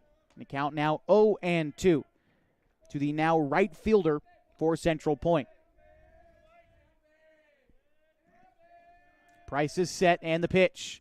Swung on and missed, and the inning is over, but not before Central Point scores 5 runs on 3 hits. They leave 1 stranded. 6 Falcons errors aid them in that effort. And we go to the bottom of the 6th next. The Falcons a chance to respond on 104.3 and 960 Sports and mybasin.com. Parent of a high school athlete, I've given up trying to get pictures of my kid playing sports. It's nearly impossible to take pictures and enjoy the game. There is a solution, though. God's Gifts Photography attends high school sporting events in the Basin to take individual and team action photos at a great price. Search God's Gifts 2 on Facebook to learn more. They'll come and capture your athlete in action, creating those frameable lifelong memories so you can watch and just enjoy the moment. Call 541-281-2206 to get your athlete on their schedule. God's Gifts Photography. As it starts to warm up outside, it's time to tackle your lawn. And Kyle's Lawn Care is who to contact. Kyle's been doing lawn care in Klamath Falls for over 9 years. He offers a variety of services designed to make your life easier. Kyle's Lawn Care offers weekly mowing jobs, which includes mowing, edging, and blowing off sidewalks, snow removal, big cleanup jobs, dump runs, and more. At Kyle's Lawn Care, they strive to give each job their all and go the extra mile to exceed their customers' expectations. To get an estimate, you can call or text 541-281-3623. Kyle's Lawn Care.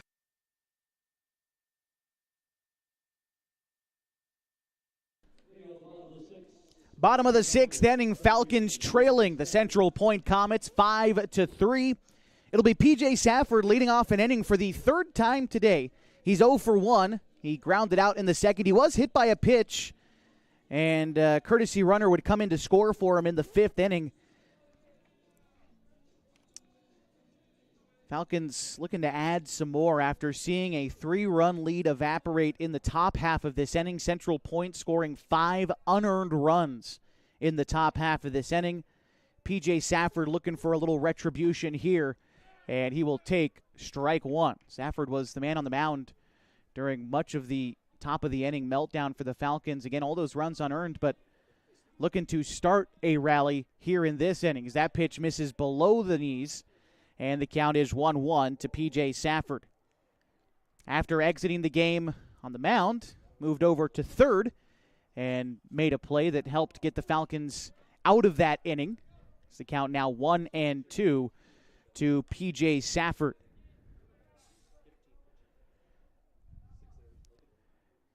Safford stepping back in, the right-hander from Klamath Union, again tasked with getting the rally started in the 6th. Pitch to Safford is hit the other way, foul. Mason Snopel still on the mound for the Central Point Comets. We'll check the line score for him, and then we'll give you the final numbers on P.J. Safford after this 1-2 pitch. Snopel from the windup, the delivery. Line drive, center field. That one is caught by Villarreal for the first out in the 6th inning. Snopel now 5 1/3 innings pitched. That was his 68th pitch, by the way. 5 hits, 3 runs, all of them earned. 1 walk. He struck out 5. And again, we can give you the final line score on P.J. Safford real quickly. 5 1/3 innings pitched, 8 hits, 5 runs, none earned. And he struck out 3. Corbin Hamilton batting now for the Falcons. He'll take the first pitch to him out of the zone and low. Count is 1-0 to the first baseman. He's 0 for 2 today, a couple of strikeouts against Mason Snopel. Right-hander delivers the 1-0 in the zone, the count 1-1.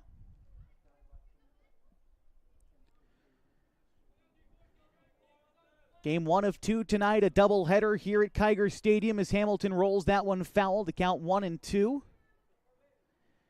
Game 2 of a doubleheader, usually scheduled to start about 7:30, although we're typically a few minutes after 7:30. So if you find yourself with time tonight here in the Klamath Basin, join us for Game 2 tonight here at Kiger Stadium. In person would certainly encourage that. Here's the 1-2 once more to Corbin Hamilton. Pops one up over towards second base. Austin backpedaling to the outfield will make the catch for the second out.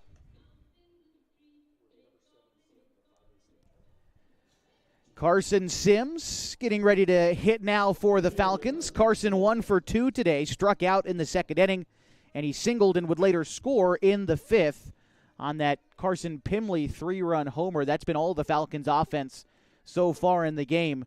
Mason Snopel has been close to perfect outside of that series of events last inning. Count 1-0 now to Sims as that pitch misses upstairs. Pitch on the way from Snopel. That one is popped up in the infield. Should be playable for the pitcher, Snopel. He'll make the catch in foul territory to end the 6th inning. To the top of the 7th, and the Falcons trail Central Point 5-3 on 104.3 and 960 Sports and MyBasin.com. The innocence of youth. Is there anything any better? But soon they'll be in high school and facing all the same challenges you faced. How to make friends, how to fit in, how to be cool. We want our children to have everything they'll need to live fulfilling and productive lives. Make sure the kids in your family are among the more than 120,000 participants here in Oregon who take part in high school sports or activities. At MyBasin.com, we bring you the power of local radio, the pace and reach of social media, the information of 24-hour news, and the excitement of local sports. We do this with a team of radio professionals that is second to none. Klamath Falls is a community that we love and a place that we are proud to call home. Klamath Falls deserves a media group that is as committed to you as you are to Klamath Falls. MyBasin.com is your go-to place for news, sports, events, and everything going on at home in Klamath Falls.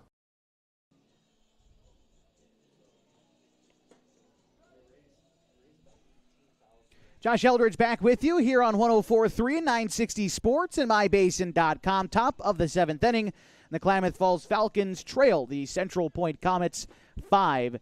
6-3. Top of the order due up for Central Point, Mason Snopel, Morgan Austin, Alex Johnson. As Max Price gets ready to start his second inning of relief, his task is to keep things right where they are. A 2-run deficit heading to the bottom of the 7th. Not insurmountable at all for the Falcons, but you feel dangerous allowing them to add any more. Mason Snopel stepping in. He is 2 for 3. Snopel singled in the 3rd and 6th innings and grounded out in the 1st. Pitch on the way from Max Price. Pitch is called a strike. The count is 0-1. Snopel would go on to score a run in the 6th inning. Central Point Comets not only were the Oregon State champs at the single-A level at Legion Ball last year, as the 0-1 pitch bounced back up the middle. Shively fields it on 2 hops, and the throw to Hamilton is there. 1 away in the 7th. Central Point also made quite the run at the Northwest Regional, making it all the way to the semifinal game, where they would lose to Eagle River of Alaska 6-2. That's actually the only team that beat them at that tournament. They also lost the tournament opener to Eagle River. Beat everybody else, but when they ran into that team from Alaska, that's who had their number and finished 3rd at the Northwest Regional. This is a good ball club. Pitch misses outside, 1-0 to Morgan Austin. That's to say the Falcons have played well competing with this team. And you think aside from the error-filled 6th inning, should probably still have the lead. Still a chance to reclaim it in the bottom half if Price remains efficient. Here's a fly ball right side, right between all 3 men who play over there, but it's Carson Pimley who calls everybody off, makes the catch for the 2nd out. Good to see Pimley vocal out there in the outfield. Something that may not have happened as much during the prep season, something he's worked on, being vocal, getting active, calling everyone out and calling everyone off to make the catch. Good job there by Pimley. And here's Alex Johnson. Bats from the left side. Johnson reached on an error and scored in the 6th inning. Here's the pitch. Called a strike. The count is 0-1. If you're curious who's due up for the Falcons in the bottom of the 7th, it is Carson Pimley, then Ryan Douglas, then Max Price. Pitch misses outside. The count is 1-1 to Alex Johnson.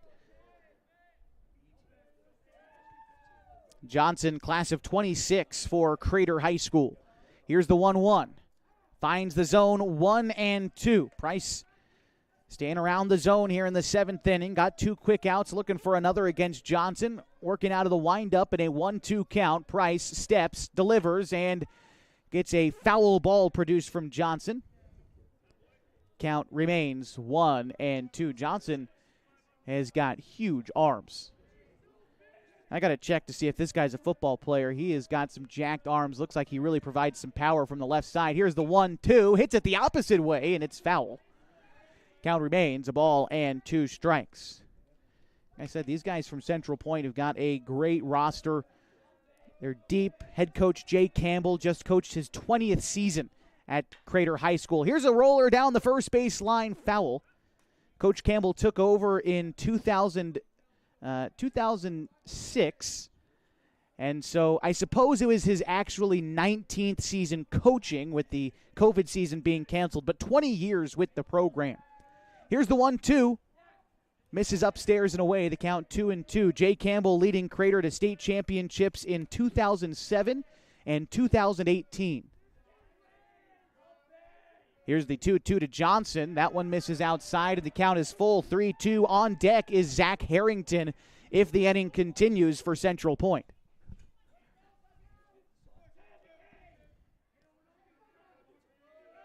Price, a deep breath before the 3-2 delivery. Here it is. Curveball, got him outside. Started off the plate, broke over the plate, and Johnson down looking for the 3rd out in the 7th inning. Down in order are the Comets, but they carry a 2-run lead to the last of the 7th. The Falcons will respond next on 104.3 and 960 Sports and mybasin.com. Introducing Smith Bates Marcom Solutions, your trusted partner in marketing and communication. We specialize in crafting compelling campaigns, eye-catching graphics, and impactful branding materials. Smith Bates is like working with dependable friends. They always help us build our professional image. Through the innovative strategies that the team at Smith Bates suggested, we've been able to give the brand at Calor the boost that it desperately needed. Unlock your potential with Smith Bates Marcom Solutions. What rhymes with great? Participate. Where does greatness start? Here, in the classroom. On the stage. In the pool. On the field. Where will your greatness take you? To better grades. To more friends. Be great. Participate.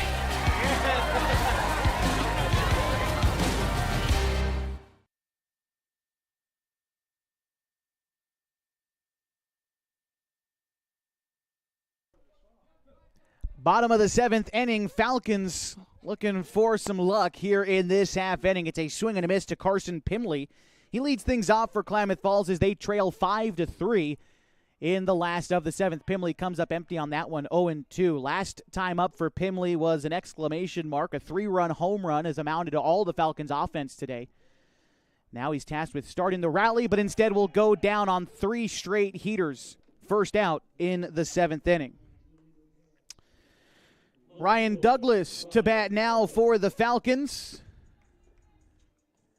Central Point looking to extend their winning streak to start the season to 9 consecutive games.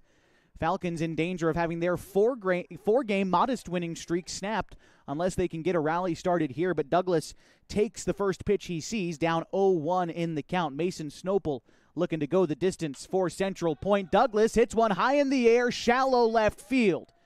In is the left fielder, Mobley, and he will make the catch for the second out. And the Falcons now down to their final out in Game 1 of a doubleheader tonight at Kiger Stadium.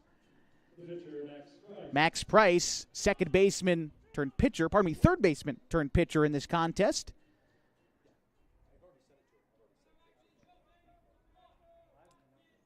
Here's the delivery to Price. Misses upstairs. The count is 1-2. Price singled in the fifth inning. Aside from that, he struck out in the first and grounded out in the third. Takes a look at strike one there. Price now even in the count, 1-1. The pitch taken for strike two. An outside fastball. Now the Falcons are down to their final strike here in Game 1. The delivery from Snopel is fought off the other way, and the count 1-2. The Falcons trying to hang on to this ball game. The 1-2 once again from Snopel is swung on and missed. Pitch was in the dirt. Tag applied to Max Price. And the Central Point Comets come away with a victory in Game 1 of a doubleheader tonight at Kiger Stadium. Final score 5-3. We'll be back to recap some of this one for you here on 104.3 and 960 Sports and mybasin.com. So stick around. Brief post-game coverage coming up next.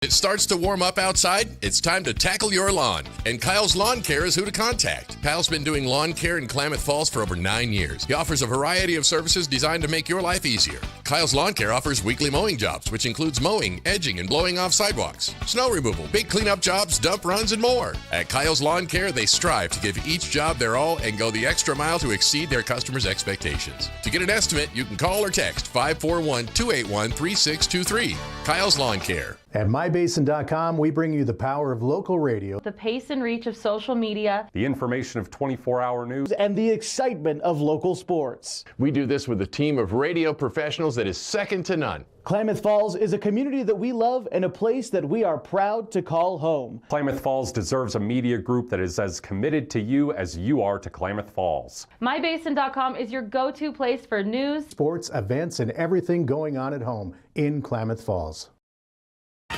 What rhymes with great? Participate. Where does greatness start?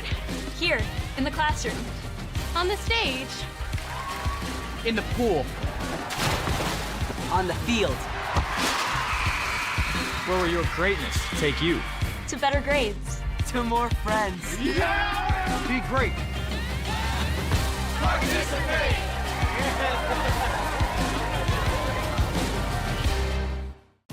Introducing Smith Bates Marcom Solutions, your trusted partner in marketing and communication. We specialize in crafting compelling campaigns, eye-catching graphics, and impactful branding materials. Smith Bates is like working with dependable friends. They always help us build our professional image. Through the innovative strategies that the team at Smith Bates suggested, we've been able to give the brand at Calor the boost that it desperately needed. Unlock your potential with Smith Bates Marcom Solutions.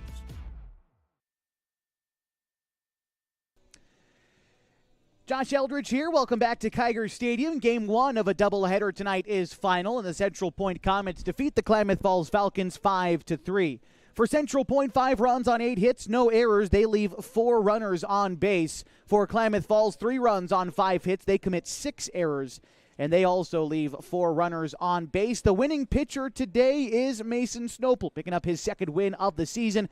Went the distance, giving up 5 hits. He did give up 3 runs, all of them earned, but he struck out 7 in the win. The loss today goes to P.J. Safford, who pitched 5 1/3 innings for the Falcons, giving up 8 hits, 5 runs, although none of them were earned, and he struck out 3.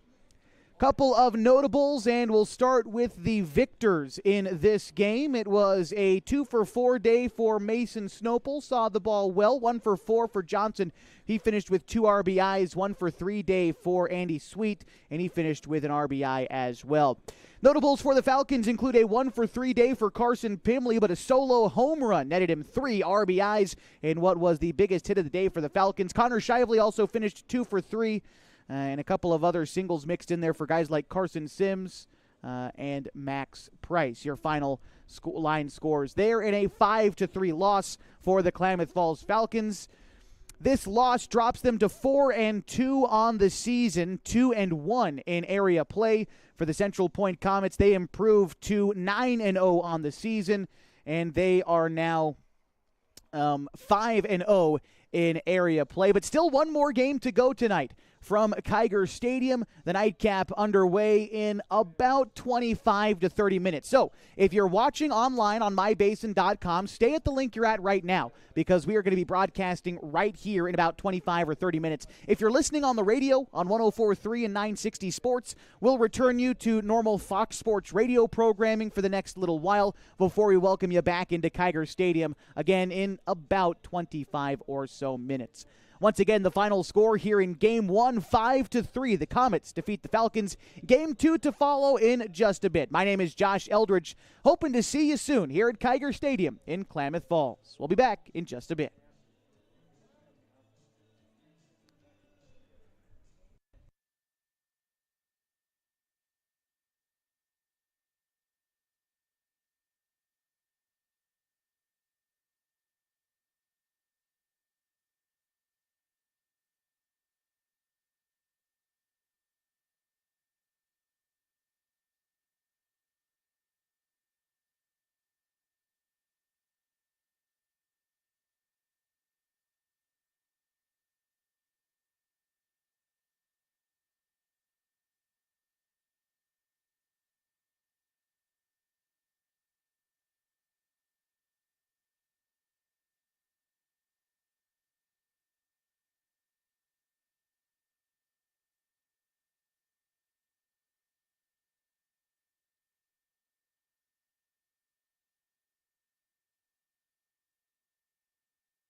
This is Josh Eldridge here saying welcome to or welcome back to Klamath Falls Falcons baseball on 104.3 and 960 Sports and on mybasin.com. The Nightcap getting ready to get started here between the Klamath Falls Falcons and the Central Point Comets.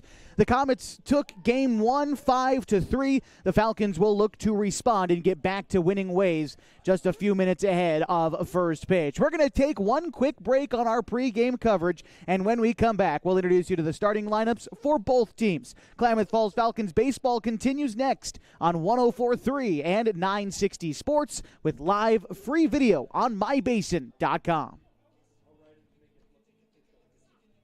Pacific Power works day in and day out to power our communities because we know our neighbors rely on us. We're trimming and clearing branches around poles and lines, protecting our system, and giving you real-time updates when storms roll in. You can count on us in all seasons. 24/7, we're here for you. Powering your greatness.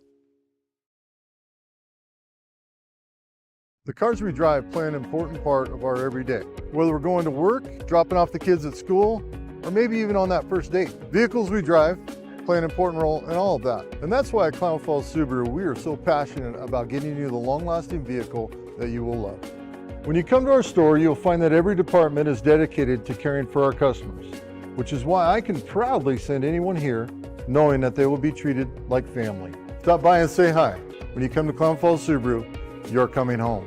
Sports was kind of what defined me as a person. I loved to play every sport I could possibly play. The Abbeys was really the family stomping ground for all of our community. Saturday afternoon, soccer tournaments, we'd head over to Abbeys afterwards. And then when we got up into middle school, on our way home, we'd stop at Abbeys after basketball games. When I go home, I want to see two things when I drive through Winston. I want to see my Abbeys, and I want to see my high school. And those are the two memories that stick out the most to me. As a parent of a high school athlete, I've given up trying to get pictures of my kid playing sports. It's nearly impossible to take pictures and enjoy the game. There is a solution, though. God's Gifts Photography attends high school sporting events in the Basin to take individual and team action photos at a great price. Search God's Gifts 2 on Facebook to learn more. They'll come and capture your athlete in action, creating those frameable lifelong memories so you can watch and just enjoy the moment. Call 541-281-2206 to get your athlete on their schedule. God's Gifts Photography. Klamath Falls Falcons getting ready to take on the Central Point Comets in the Nightcap here at Kiger Stadium in Klamath Falls. It is a beautiful 72-degree evening here in the Klamath Basin as Colin Takini gets the start against the Central Point Comets. We'll take a statistical look at Colin Takini in just a moment, but first the starting lineup for Central Point. Leading off, the second baseman, Mason Snopel. Morgan Austin, the pitcher, bats second, followed by Alex Johnson, the designated hitter, batting third. Zach Harrington, the third baseman, hits fifth, followed by Andy Sweet, the first baseman.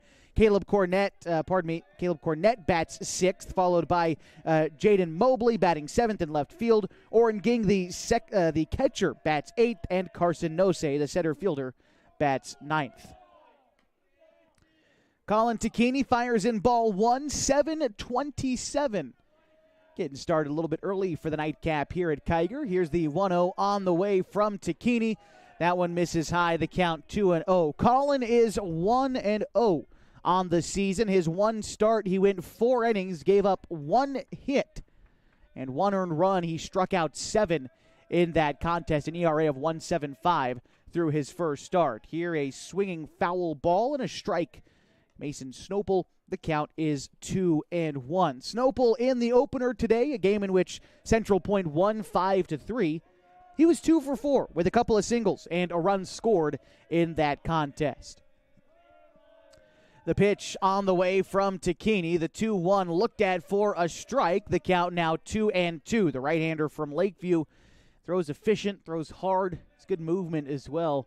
Takini is going to be one of the guys to watch throughout the whole summer for the Falcons on the mound, trying to quiet this Central Point lineup. Here's the 2-2 looked at for ball 3. The count is 3-2. Now, that's a team the Falcons did good, silencing Central Point for the most part in the opening game. It was just a disastrous 6th inning, which led to all 5 runs. It's the 3-2 pitch on its way, fouled off, and the count remains 3-2. But the Falcons in that opening game holding Central Point to their lowest run output of the season at 5 runs scored so far this season. But ultimately, you can take consolation prizes all you want, but Central Point 9-0 on the season coming into this contest. The 3-2 also fouled off, so the count remains full to Mason Snopel. And Central Point has been beating teams, well, the 2 games before they played Klamath Falls, an 11-run win and a 10-run win in 2 games against Siskiyou yesterday. Here's the 3-2 once again to Snopel. That one is hit into right field. Coming in is Pimley. He will make the catch for the first out in the first inning. Morgan Austin, the starting pitcher for Central Point, getting to swing the bat a bit first. Austin in the opener today was 1 for 4. He singled in the first inning of that contest, would reach on an error in the 6th inning and eventually come in to score in that inning. Here Takini misses upstairs with the first pitch. The count is 1-0. On the season, Morgan Austin batting .550. Here's the 1-0 pitch to him. Takes a strike. The count is 1-1. All 11 of Austin's hits this season have been singles. The 1-1 pitch from Takini is an off-speed pitch that hangs on the outside corner. The count now a ball and 2 strikes to the right-handed hitting Morgan Austin with Alex Johnson on deck for the Comets. 1-2 from Takini, grounded out towards second. Up with it is Price. Throw on to Hamilton at first is there for the second out. A time now to introduce you to the starting defense for the Klamath Falls Falcons. Jacoby Takini is catching. P.J. Safford at third, Connor Shively at short, Max Price at second, with Corbin Hamilton at first. In the outfield from left to right, it's Ryan Douglas, Carson Sims, and Carson Pimley. Designated hitter Alex Johnson batting now for Central Point. Here's the pitch from Takini. Nice bender, but it misses below the zone. The count is 1-0. Not a bad pitch to the lefty. Go low and away in a curveball. A lot of left-handed hitters don't like that outside and away pitch. Here's the 1-0. This one is popped up. Could be playable for Takini right behind home plate, but it hits the netting and will fall foul. The count is 1-1 to Alex Johnson. Johnson in the opener today was 1 for 4. Singled in the first, reached on an error in the 6th, and scored a run. Otherwise, he grounded out and struck out in the opener earlier today. Count a ball and a strike. Colin Takini from the windup. The pitch is called strike 2. Fastball inside corner around the belt for Johnson. And he'll have to battle now down in a 2-strike count against Colin Takini. Pitch on the way.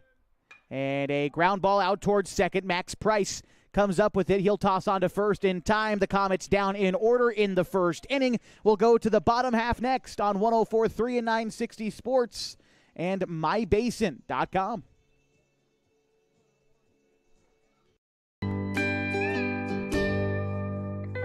Wait, all I do is wait. So lonely, I just sigh and moan. Seems like I've been waiting forever, wondering if you're coming home. I just saw your face, I know you're coming home. I swear there is no place that feels as good as home. And then I heard your voice, I know you're coming home. I know you're coming home. This is where unconditional love and immeasurable happiness reside. This is home. Coltwell Banker, where home begins.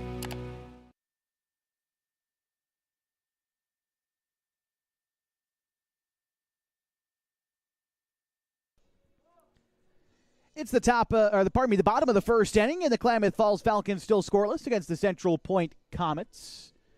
On the mound for Central Point in this game is Morgan Austin. We'll take a look at the numbers for him in just a moment. But the right-hander goes up against a Falcons lineup that goes like this. Max Price leads off at second base. Connor Shively, the shortstop, bats second. And Jacoby Tacchini, the catcher, batting third. Colin Tacchini, the pitcher, hits fourth. P.J. Safford at third base, batting fifth. Corbin Hamilton hits sixth at first base. Carson Sims, the center fielder, batting seventh. Carson Pimley, the right fielder, bats eighth. And Ryan Douglas, the left fielder, bats ninth for Klamath Falls. First pitch coming into Max Price, off-speed pitch, got him to swing through strike one. The count is 0-1. For Austin, this is his second start of the season for Central Point. His first start came on June 8th against Grants Pass. He worked 6 innings in that contest, picked up a win, allowed 3 hits, 2 runs, neither of them earned, and he struck out 12 batters in 6 innings and got through 6 innings pretty economically in the pitch count as well, through 79 pitches in that game. Here's the 1-1. That one misses wide. The count is 2-1 to the Falcons' second baseman, Max Price. Price pitched a little bit in the in the opening game. A little bit earlier today, came in relief of P.J. Safford. Right now ahead in the count, 3-1. Working out of the windup here is Morgan Austin. Ground ball to third. Harrington plays it, hardly has to move, fires a dart across the diamond for the first out. Connor Shively getting ready to bat now for the Falcons. Shively in the opener today was 2 for 3. He singled in the first and fifth innings. Here he lines one to right field and a one-out single in the first inning. Get him on, and the first base hit of the day for the Falcons.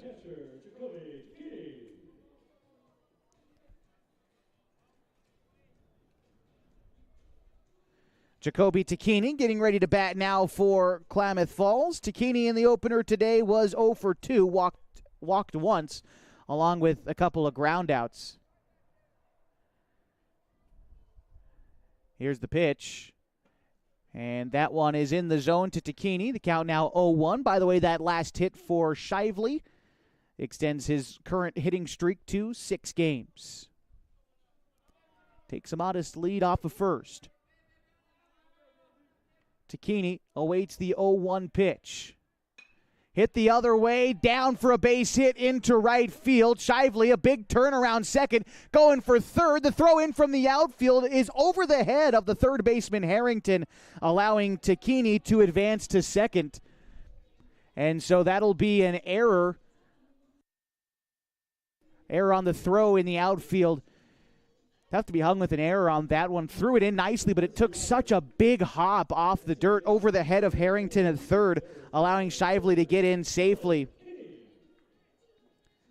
And so Chase Barrett in to run for Jacoby Tacchini out there at second. 2 in scoring position for Colin, the starting pitcher for the Falcons, a chance to get the first couple of runs across here in the first inning. First pitch to Tacchini, off-speed pitch in the zone off the inside part of the plate. The count is 0-1. So Barrett in at second, Shively at third, right-hander Colin Tacchini in an 0-1 count at the plate. For the moment, still scoreless as Tacchini waves and misses at the 0-1 pitch, 0-2. Tacchini 2 for 3 this season with runners in scoring position. He's got 2 of them out there right now, but faces an 0-2 count. Here's the pitch, and he swings and misses at that one. Drop third strike. Throw down to first is in time. Shively is going to stay put at third after that drop third strike, so 1 away in the first inning for P.J. Safford.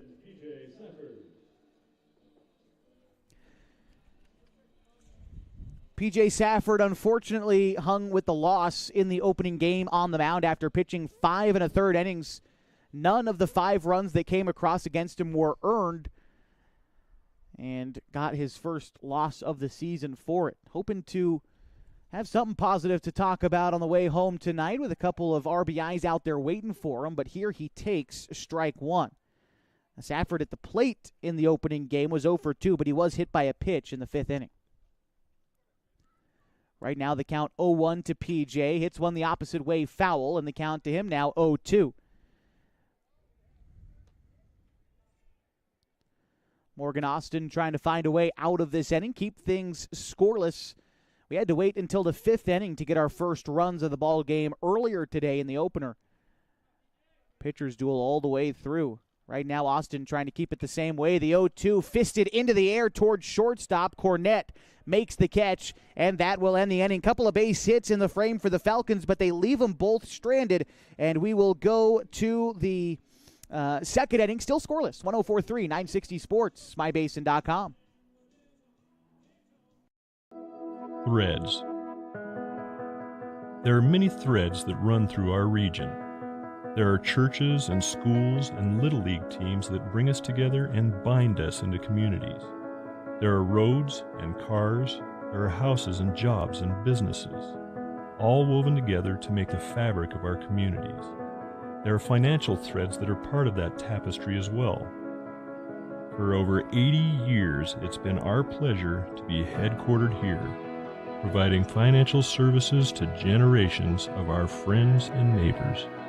From that first savings account, to retirement planning, and all of the cars and houses and groceries in between, we keep your money local, investing it back into our communities, adding more threads to the fabric to make our communities stronger. Pacific Crest Federal Credit Union. Find your path.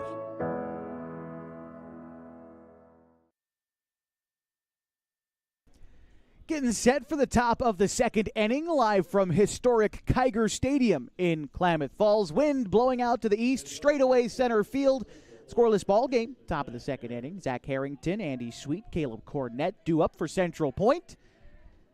As Colin Tacchini set down the Comets in order in the first, looking for more of the same. The Falcons were knocking on the door of our opening run in the bottom of the first, but wound up leaving two guys in scoring position.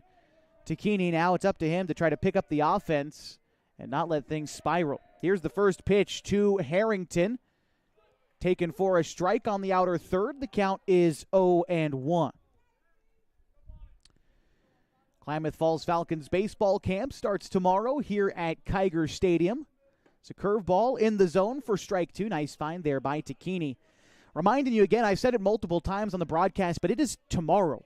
It starts bright and early, 7:30. If you haven't registered your kid all the way yet, that's okay. Is the 0-2 pitch, grounded up the middle. Shively snags it.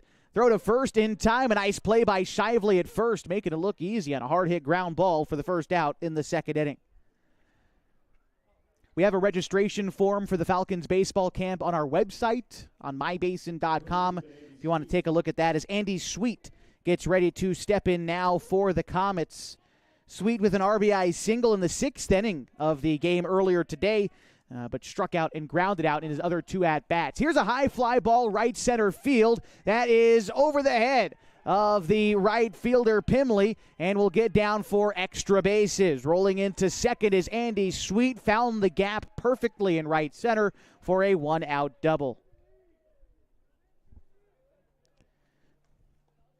First hit of this game for Central Point. First extra base hit as well as Caleb Cornett gets ready to step in. Cornett in the opener today was 2 for 3.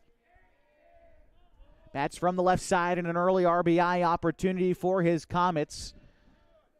Colin Tacchini comes set. Pitch on the way. Hit in the air, shallow center field. Sims has to come in, makes the catch, sprinting in for the second out. Sims lost his cap in the process of tracking that one down, but able to make the catch for the second out. This will bring up Jaden Mobley with 2 outs and a runner in scoring position. Mobley in the opener today was 0 for 3. Strikeout, flyout, ground out in that order for Mobley in the opener, as Colin Tacchini comes set. Here's the pitch. Curveball hit the other way, foul. The count is 0-1. The right-hander Mobley, number 41 on the roster, starting in left field today for Central Point. Tacchini from the stretch looks in, gets the sign from his cousin Jacoby behind the plate. Colin comes set. Here's the 0-1 pitch. Another curveball. That was a good pitch from Colin, trying to get Mobley to chase on the bender out of the zone, but wisely laying off on that one. The count, a ball and a strike. Final thoughts as we wrap up the idea of the Falcons baseball camp tomorrow, 7:30. Registration form is on our website. You can bring check, you can bring cash. There's an email listed on the registration form as well. Be here tomorrow morning at 7:30 to get your kid registered and ready to go. The 1-1 pitch, swung on and missed. The count 1-2 to Jaden Mobley.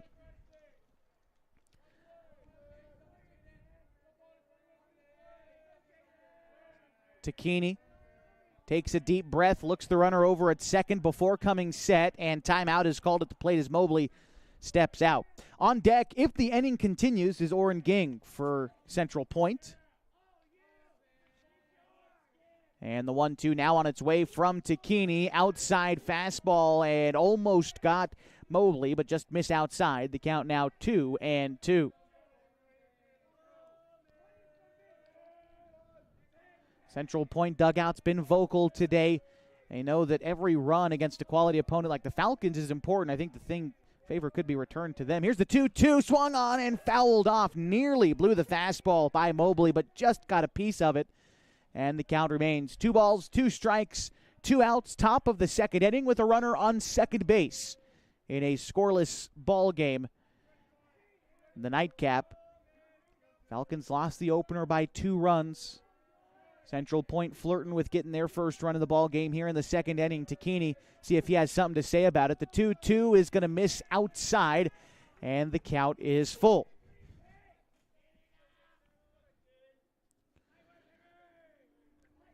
Right-hander back on the rubber. Right-hander at the plate. Mobley crowding the plate, up close to it in a full count. He'll call time once more before seeing the pitch. Takini stoic out there. He's not moving. Now he comes set as Mobley re-enters the batter's box, delivers the 3-2. It misses outside, and that will be a walk for Mobley, putting runners at first and second with Oren Ging. In class of 28 for Crater High School. The Crater Comets coming off an opening round playoff appearance in the 5A state tournament. They lost to West Albany on their field as the 7 being upset by the 10 seed. First pitch on the way to Ging. In the zone, fastball. The count is 0-1.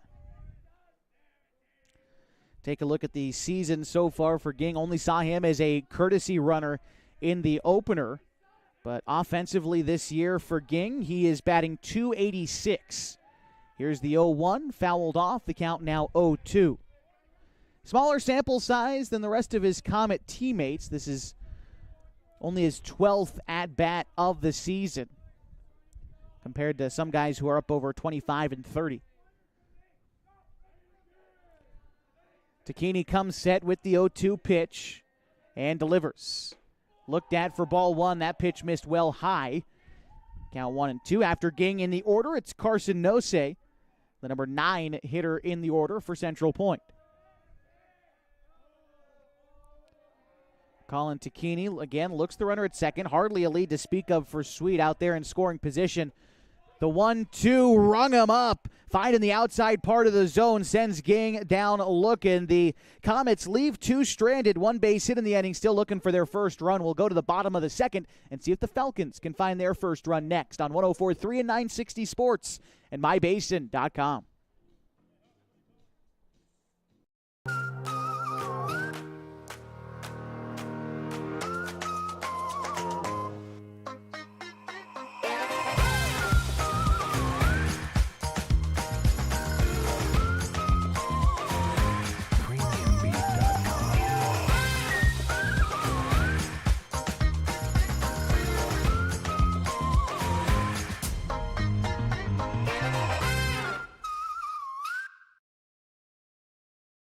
Pacific Power works day in and day out to power our communities because we know our neighbors rely on us.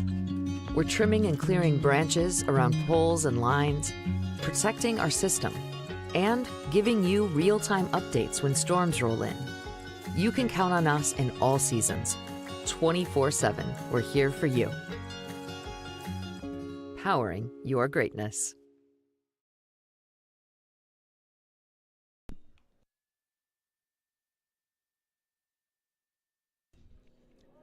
Getting set for the bottom of the second inning. Still scoreless here from Kiger Stadium in Klamath Falls. The Klamath Falls Falcons hosting the Central Point Comets today. One more time to see the Falcons this season comes on Tuesday when they play the Post-58 Crushers here at Kiger Stadium. Falcons then embark on a lengthy road trip. They won't return home again until July 1st. So hoping to grab a couple of home wins. They were dealt their first home loss of the season earlier today when Central Point beat them 5-3. Falcons looking to return the favor, and it could start here with Corbin Hamilton leading off the second inning. First pitch, swung on and missed. The count is 0-1 to Corbin. Our opener today, Corbin Hamilton, was 0 for 3 with 2 punch-outs and a flyout. Here he fouls that one back. The count 0-2 to Corbin.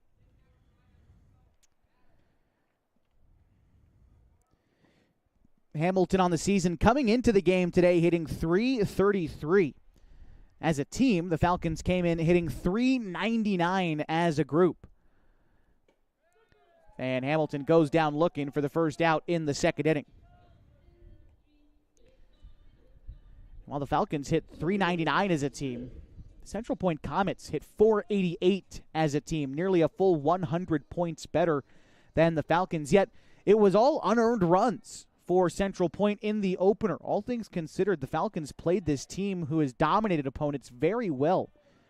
Now trying to hand them their first loss of the season. The Central Point is 9-0 overall this year. In area play, they are 5-0.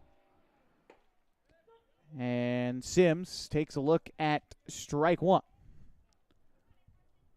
Carson's been swinging the bat well lately. It's the 1-1 pitch.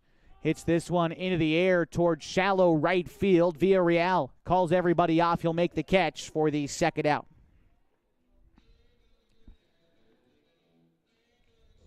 Now it's Carson Pimley, a chance for the Falcons. Pimley with a 3-run homer in the opener today, amounted to all of the Falcons' offense. Came in the 5th inning and sent it over the Pacific Electrical Contractor sign over there in left field. The count is 1-0 now to Pimley as that pitch misses the zone. Aside from that home run, Pimley had lined out and struck out. Here he fouls one straight back. The count is 1-1. After Pimley in the Falcons' order, it's Ryan Douglas who will hope for a chance to bat here in the second inning. Morgan Austin from the windup. Here's the 1-1. That one misses wide, going off speed. The count is 2-1. Morgan Austin, class of 26 for Crater High School. He's got sort of a lower arm angle. It's a right-hander, sort of slings it in there. Pimley sees it well. Line shot to third, and that is gloved by the third baseman, Harrington, to end the inning. Falcons down in order in the second. We'll go to the third on 104.3 and 960 Sports and mybasin.com. We drive play an important part of our everyday. Whether we're going to work, dropping off the kids at school, or maybe even on that first date. Vehicles we drive play an important role in all of that. And that's why at Klamath Falls Subaru, we are so passionate about getting you the long-lasting vehicle that you will love. When you come to our store, you'll find that every department is dedicated to caring for our customers, which is why I can proudly send anyone here knowing that they will be treated like family. Stop by and say hi. When you come to Klamath Falls Subaru, you're coming home. Sports was kind of what defined me as a person. I loved to play every sport I could possibly play. The Abbeys was really the family stomping ground for all of our community. Saturday afternoon soccer tournaments, we'd head over to Abbeys afterwards. And then when we got up into middle school, on our way home, we'd stop at Abbeys after basketball games. When I go home, I want to see two things when I drive through Winston. I want to see my Abbeys and I want to see my high school. And those are the two memories that stick out the most to me.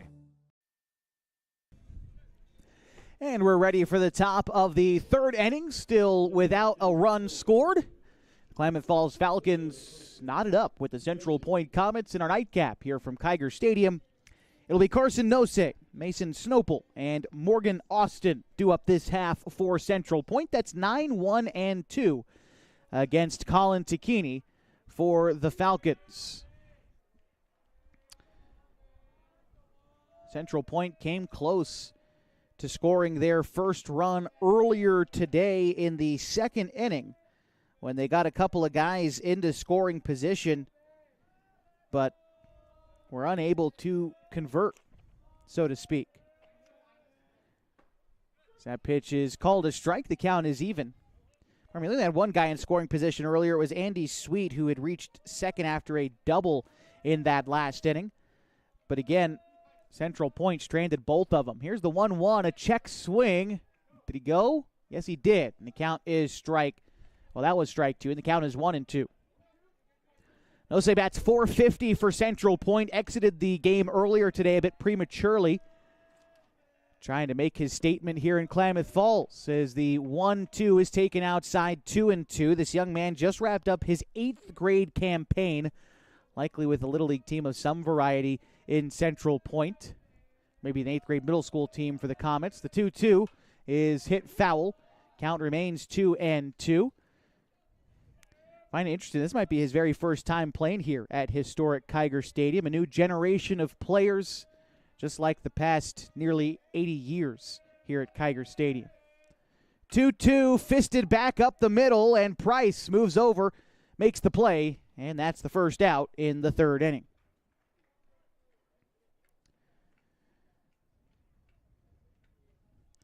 Back to the top of the order now for Central Point and Mason Snopel. And come to think of it, probably a lot of these guys on Central Point, their first time playing here at Kiger. Now, Central Point Crater is a 5A school, so not typically playing teams here in the Klamath Basin outside of maybe Henley on a rare occasion, although didn't play them this season. Here's the first pitch. The count is 1-0. Was doing a little bit of cursory research, can't say this to be 100% true, although I know that the season in which Crater won their most previous state championship game in 2018, their final game of the regular season was against Henley in that season. 1-1 count to Mason Snopel. I believe Crater would go on to beat one of the Western schools, not off the top of my head, can't remember it, but the count now 1-2 to Mason Snopel. He's 0 for 1 today, flew out to right field in the first inning. That state championship in 2018 was Coach Jay Campbell's second as the head coach of Crater High School. Also led them to a state title in 2007. The 1-2 pitch on the way to Snopel, and it is swung on and missed. He goes down as the second casualty in the third inning, and the second strikeout of the day for Tacchini will bring up Morgan Austin. Austin 0 for 1 today, struck out in the first. Coach Jay Campbell has been with the program at Crater High School for 20 seasons, although this was only his 19th as the head coach. 19th complete season, I should say. Obviously, everyone missed the COVID season in 2020. That would have made this last year his 20th. But, of course, still quite the run with one team. Don't often see that everywhere in high school sports. The 0-1 line drive center field. Carson Sims hardly asked to move to put that one away for the third out. The Comets down in order in the third. To the bottom half we go on 104.3 and 960 Sports and MyBasin.com. Parent of a high school athlete, I've given up trying to get pictures of my kid playing sports. It's nearly impossible to take pictures and enjoy the game. There is a solution, though. God's Gifts Photography attends high school sporting events in the Basin to take individual and team action photos at a great price. Search God's Gifts 2 on Facebook to learn more. They'll come and capture your athlete in action, creating those frameable lifelong memories so you can watch and just enjoy the moment. Call 541-281-2206 to get your athlete on their schedule. God's Gifts Photography. As it starts to warm up outside, it's time to tackle your lawn. And Kyle's Lawn Care is who to contact. Kyle's been doing lawn care in Klamath Falls for over 9 years. He offers a variety of services designed to make your life easier. Kyle's Lawn Care offers weekly mowing jobs, which includes mowing, edging, and blowing off sidewalks, snow removal, big cleanup jobs, dump runs, and more. At Kyle's Lawn Care, they strive to give each job their all and go the extra mile to exceed their customers' expectations. To get an estimate, you can call or text 541-281-3623. Kyle's Lawn Care.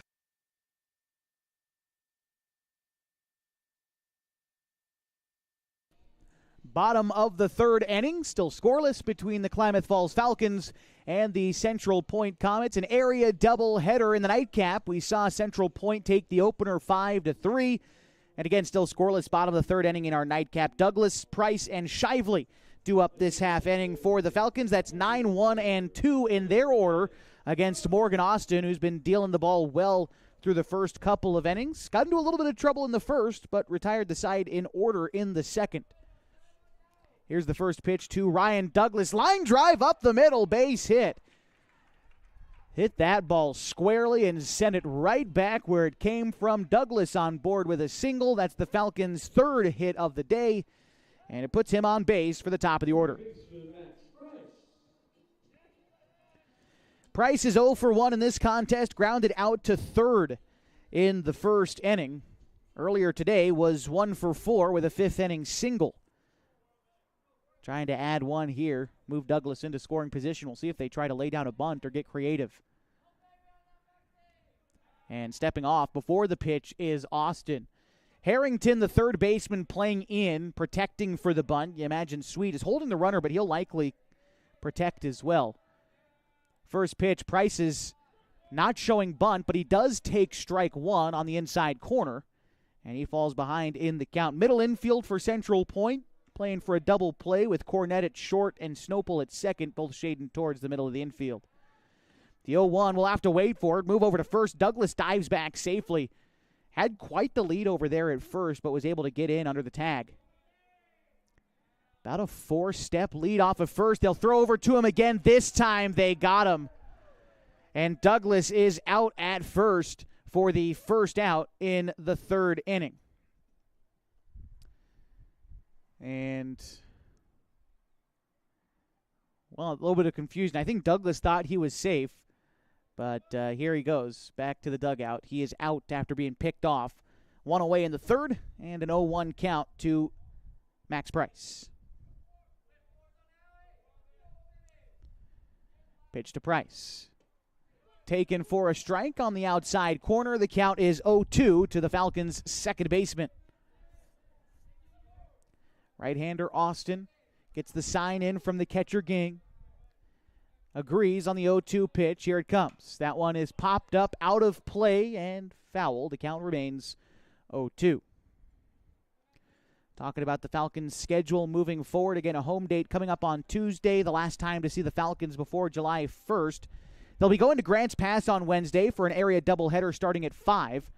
Here's the 0-2 pitch to Price. That one misses wide, 1-2. We'll have coverage for you live from Agnew Lytle Field on 104.3 and 960 Sports and mybasin.com. After that, Falcons have a couple of days off before hitting the road again to South Medford. The 1-2 pitch finds the outside corner, and down looking is Max Price for the second out in the third.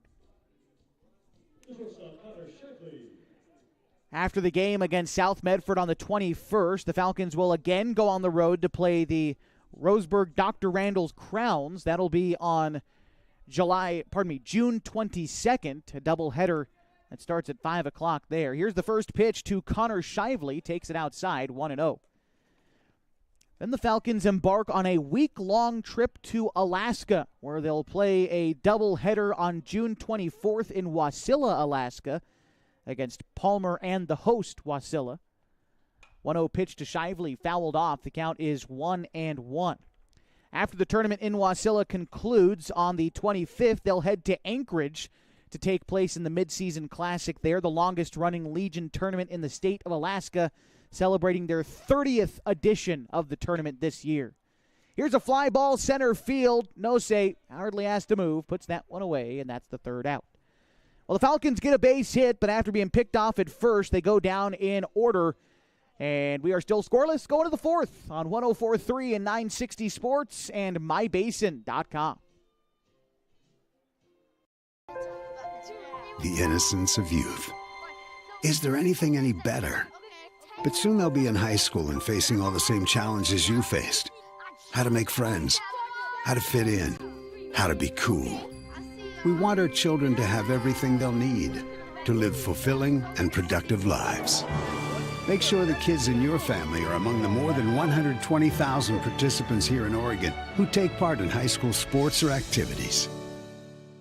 At mybasin.com, we bring you the power of local radio, The pace and reach of social media, the information of 24-hour news, and the excitement of local sports. We do this with a team of radio professionals that is second to none. Klamath Falls is a community that we love and a place that we are proud to call home. Klamath Falls deserves a media group that is as committed to you as you are to Klamath Falls. mybasin.com is your go-to place for news, sports, events, and everything going on at home in Klamath Falls.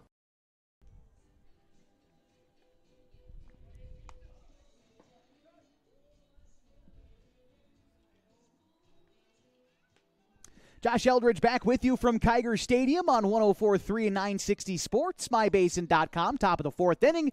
Still looking for our first run of the ball game. Central Point has one base hit. They've committed one error. They've left two runners on. Klamath Falls has 3 hits. They've yet to commit an error, and they have left 2 runners on.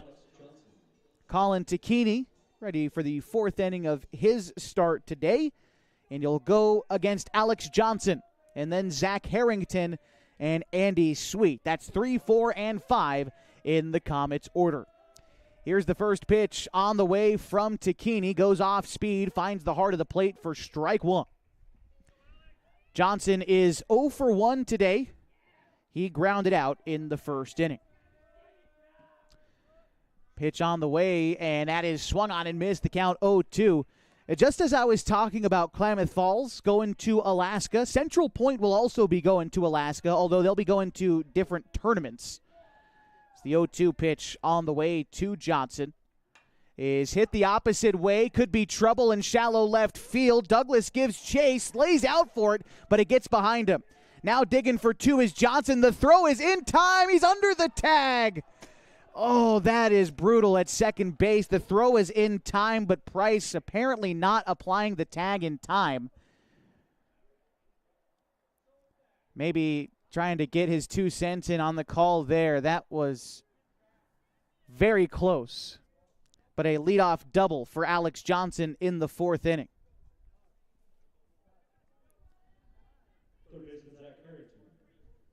Zach Harrington to bat now for the Comets. He is 0 for 1 today as well, grounded out in the second inning, but now an RBI opportunity for him. With nobody out and a runner at second. Takini getting set to deliver the first pitch to Harrington.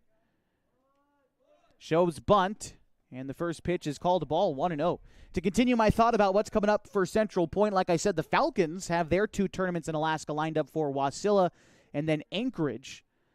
Central Point will be in Fairbanks, Alaska from June 21st through the 24th for the Lions Midnight Sun matchup.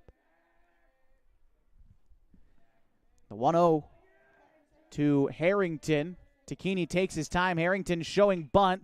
Lays it down in front of the mound. Takini is going to throw to Price, covering first for the out, but advancing to third was Alex Johnson on the sacrifice.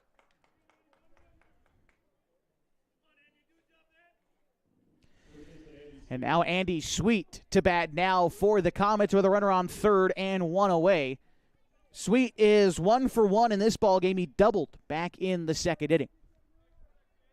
As far as I can tell, by the way, Central Point only going up for those few days in Alaska. Can't see that they are staying for another tournament. That pitch finds the zone. The count is 0-1. Falcons making the most of their stay in Alaska, playing in 2 separate tournaments. Only one. These are, I believe, the only 2 Oregon teams making the trip to Alaska for any of the Legion tournaments. Here's a high fly ball left field. Douglas moves back, gets underneath it. Now he makes the catch. Tagging from third is Johnson. The throw in is not going to be in time. A sacrifice fly and an RBI gets Central Point their first run of the ball game, and they lead 1-0.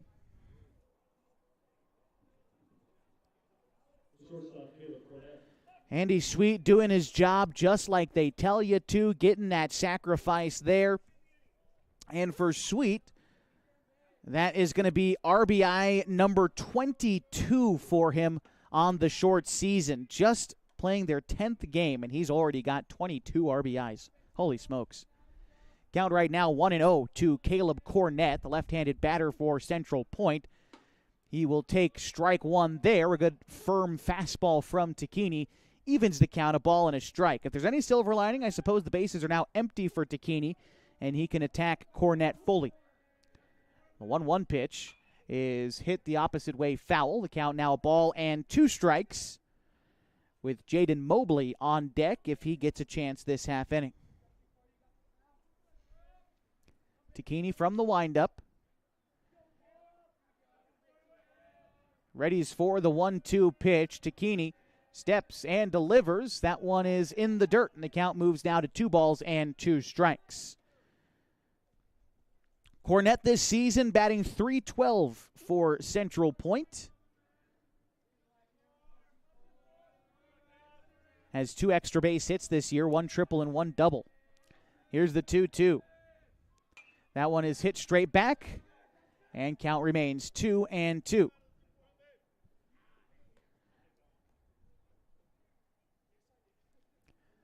Having a hard time setting down Cornett. He's battling up there, 0 for 1 in this ball game. The left-handed batter calls time once more, has to adjust the elbow guard. Want to make sure that's nice and tight ahead of the 2-2 pitch. Tacchini readies and delivers. That one is over the middle of the plate, but low. A good curveball by Tacchini, trying to get Cornett to chase, but a better take by the Central Point shortstop to run the count full with 2 outs. The delivery from Tacchini is hit in the air, left side in foul territory, but should be playable. That ball blew back into fair territory. Safford adjusted at third to make the catch to end the inning.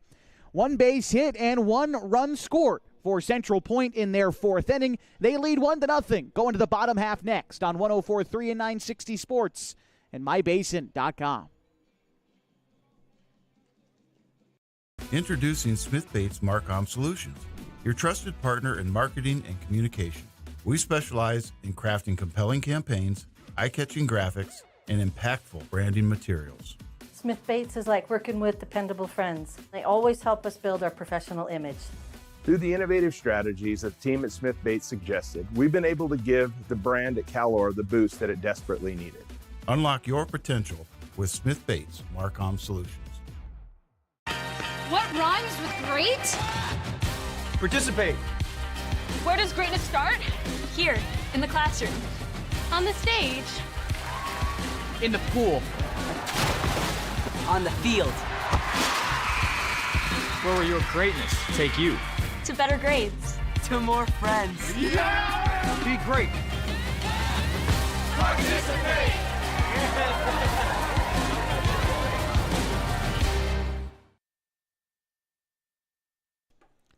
Bottom of the 4th inning, and Central Point leads Klamath Falls 1-0.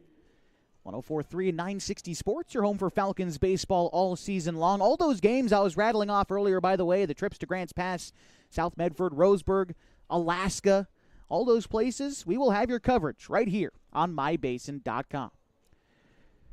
Middle of the Falcons order looking to answer the call here in the 4th inning. They trail 1-0. Jacoby Tacchini batting leadoff for the Falcons here in the 4th against Morgan Austin. First pitch is looked at for strike 1.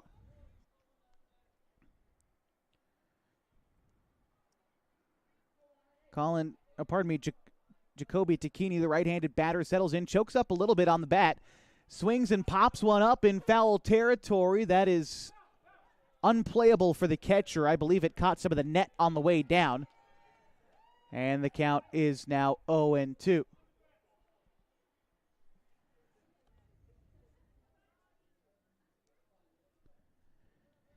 After Tacchini, it's Colin Tacchini and then P.J. Safford for the Falcons this half inning. Tacchini sends one deep to left field, but foul. Really gave that one a ride. Could end up near the canal or maybe on a windshield because of how the fans reacted. down here at Kiger Stadium. Pretty good turnout of fans tonight.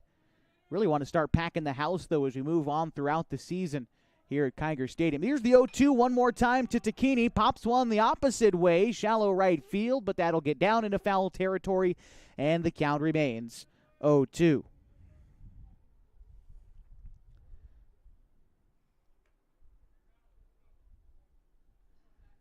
Jacoby Takini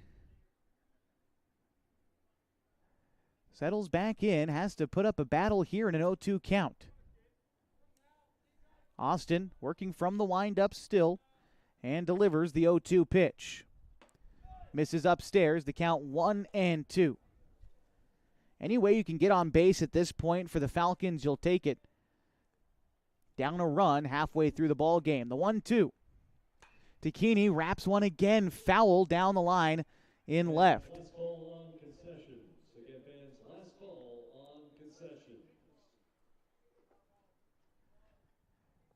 Looks like we're out of baseballs, but got one more out there in play. Takini's been hitting so many foul balls this at-bat. Really been a battle. The 1-2 once again. Takini, line drive to the shortstop, and the catch is made by Cornett for the first out in the fourth inning.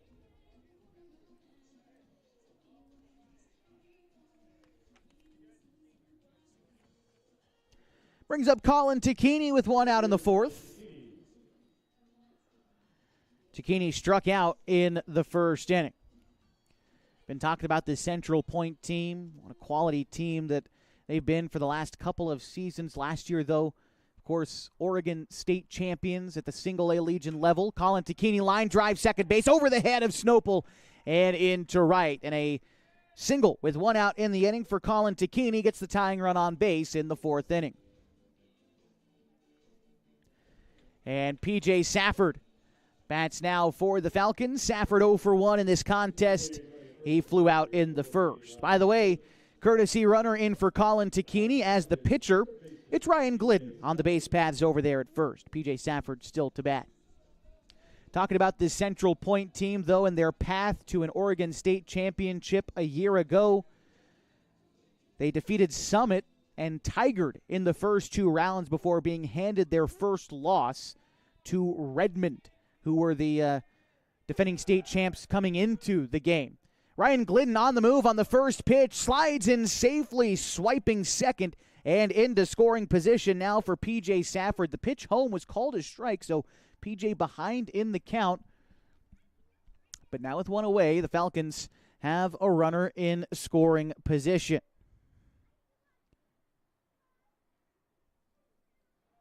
Safford, the right-hander, awaiting the first pitch, or awaiting the 0-1 pitch, rather, from the right-hander Austin. Takes a while after coming set and delivers home. That pitch misses in the dirt. The count now 1-1 to Safford.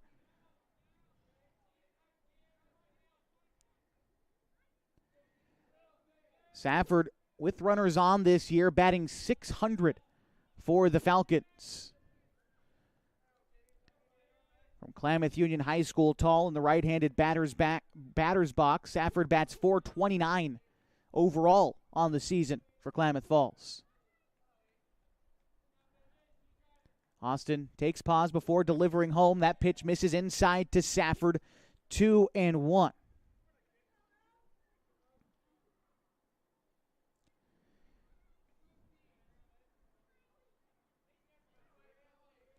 Chokes up on the bat a little bit to Safford. Big lead off a second for Glidden. Ahead of the 2-1. Ground ball back towards short. Cornett up with it. Throw on to first is in time, but the runner advances to third, and Glidden now 90 feet away from tying up the ball game as Corbin Hamilton steps up to bat. Well, for Central Point, again flashing you back to last season, after being sent to the losers bracket, Central Point had to defeat the Eugene Ole Athletics 6-2.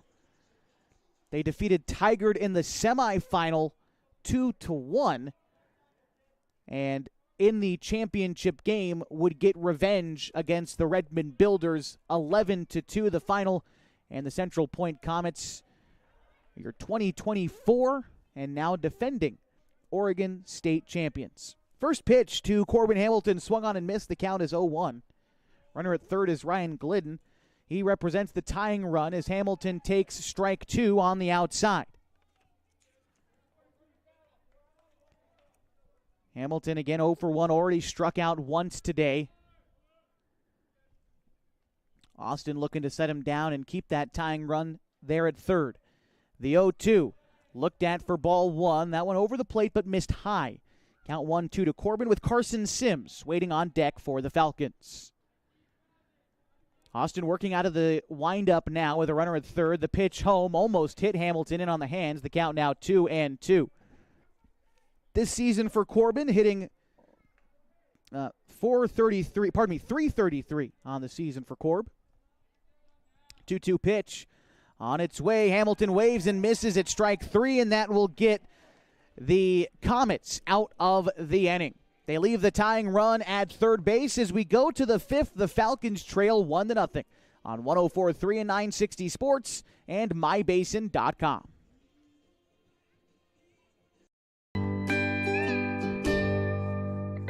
Wait, all I do is wait. So lonely, I just sigh and moan.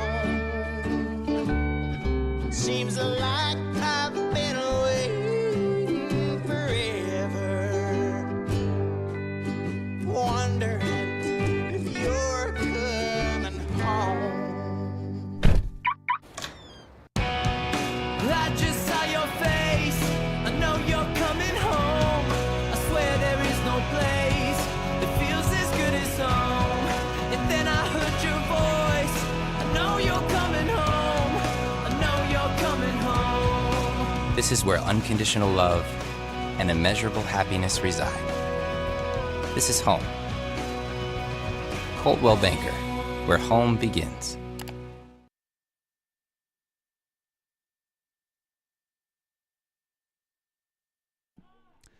Top of the 5th inning, and Central Point leads Klamath Falls 1-0. Bottom third of the order, due up for the Comets, Jaden Mobley, Oren Ging, and Carson Nose.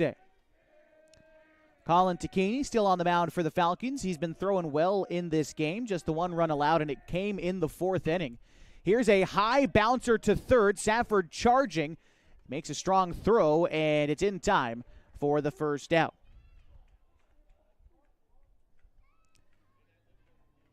And so this will bring up Oren Ging for the Comets. He's 0 for 1 today. He struck out in the 2nd inning. Ging on the season batting .286. Both of his hits have been singles on the season. Here's the pitch from Takini. Comes with the heater, gets a swing and a miss. 0-1 to Ging. And Carson Nose is on deck. Well, as we move deeper and deeper into the ball game, here's the 0-1 showing bunt. The count is now 1-1. Of course, as we've said, pitch counts, something you worry about for your top guys like Colin Takini. Want to make sure he's available and you can use him when you want it. This will be the 61st pitch for Colin coming up. Here's the offering. Hit in the air, shallow center field. Sims on the run, makes the catch on the run. Had to run a long, long way to make that catch for the out. Probably close to almost 50 feet there for Carson on the run to put that one away for the second out.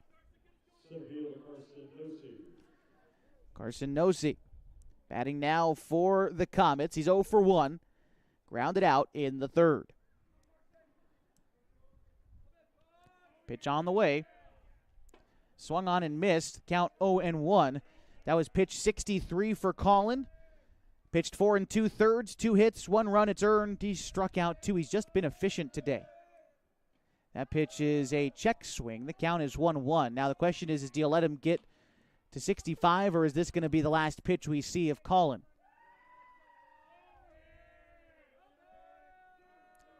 Here's the 1-1, and that one is fouled back into the glove of Jacoby Takini. Count is 1-2. I'm going to let Colin continue to work out there, which I like. Again, he's been throwing very well so far and close to getting out of this inning. A ball and 2 strikes. The count to Carson Nose. Again, he exited the game a little bit prematurely earlier today and was 0 for 1 in that contest. Exited with an apparent injury of some variety, but was able to get up and walk off the field. Not only that, of course, he looks to be in full health competing in this contest, which is good to see. Top of the order due up next if Nosa can get on base with Snopel. Takini trying to set him down. Here's the 1-2 pitch. Ground ball up the middle. Shively ranging over. Makes the play onto first in time. And the Comets down in order in the 5th. To the bottom half we go. Central Point leading Klamath Falls 1-0 on 104.3 and 960 Sports and mybasin.com. Threads. There are many threads that run through our region. There are churches and schools and Little League teams that bring us together and bind us into communities. There are roads and cars. There are houses and jobs and businesses, all woven together to make the fabric of our communities. There are financial threads that are part of that tapestry as well. For over 80 years, it's been our pleasure to be headquartered here, providing financial services to generations of our friends and neighbors. From that first savings account, to retirement planning, and all of the cars and houses and groceries in between, we keep your money local, investing it back into our communities, adding more threads to the fabric to make our communities stronger. Pacific Crest Federal Credit Union. Find your path.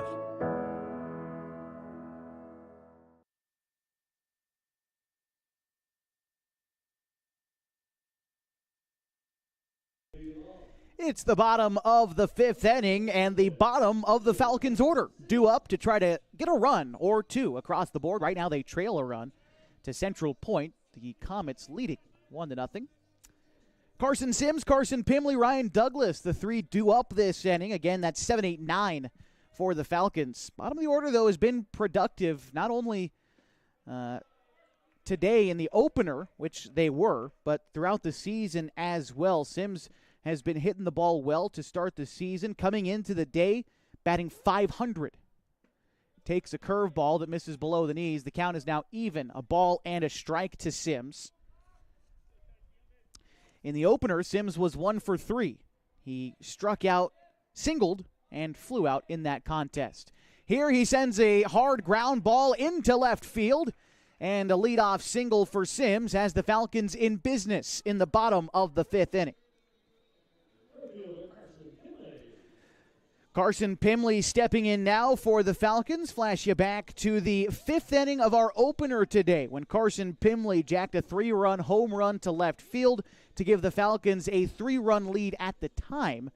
Of course, they would go on to lose that game 5-3, but Pimley been showing off with the stick so far today. I'm sure he'd love to add another of anything at this point. Sims, the runner, gets checked on and slides back safely. For Pimley, that was only his second hit of the season when he left the yard in the first game earlier today. He came into the game batting .250. Here he takes a pitch below the knees. The count is 1-0. Pimley will be a senior next year at Henley High School, home of the Hornets. 1-0 pitch as Austin comes set. Good lead off of first for Sims. About 3 or 4 steps. The pitch to Pimley misses high and in. Count is now 2-0. And Sims provides some good speed over there at first. So you think, with Pimley showing bunt there, maybe you try to move him over, get him into scoring position so he can score on a base hit. But Sims can provide some options over there at first with his speed. Move over to first, and he is back safely. Falcons have been picked off once already today. Don't want to let that happen to them again. But, again, a good aggressive lead off of first there by Sims as Austin comes set. Here's the 2-0. Again, Pimley shows bunt, pulls back this time. Sims is on the move. The throw to get him is in time, and he is gunned down trying to steal second base for the first out in the 5th inning.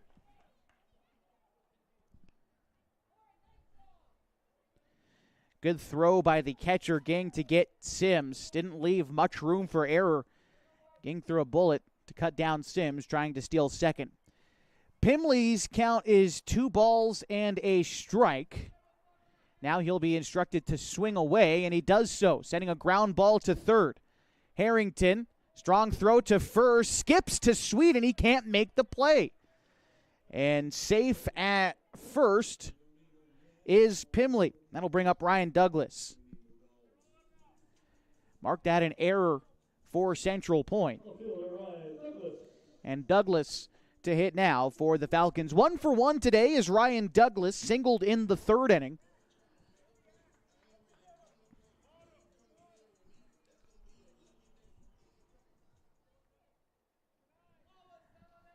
You could see Douglas try to lay down a bunt, too. He's got some speed, and so the corner's in for Central Point. Move over to first. Back safely is Pimley. Like I said, Douglas singled earlier in this ball game. Coming into the day, Douglas was second on the team in hitting, really first on the team in hitting at .571. Hunter Glidden, far less of a sample size than Douglas, but Glidden, for what it's worth, batting .750 at the top of my stat sheet. 3 for 4 to start the season for him, although we haven't seen him in this ball game. Here's the 1-0. And it's called a strike. The throw down to first winds up down the right field line.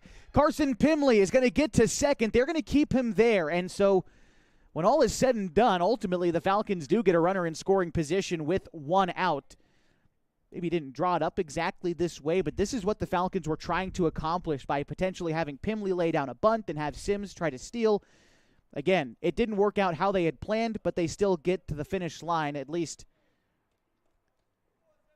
The true finish line would be that run coming in to score, of course. But getting him into scoring position is part of the puzzle. The count 1-1 to Ryan Douglas. And here's the pitch. Douglas, weak roller foul down the third base side. Count is 1-2. On deck is the top of the Falcons order and Max Price.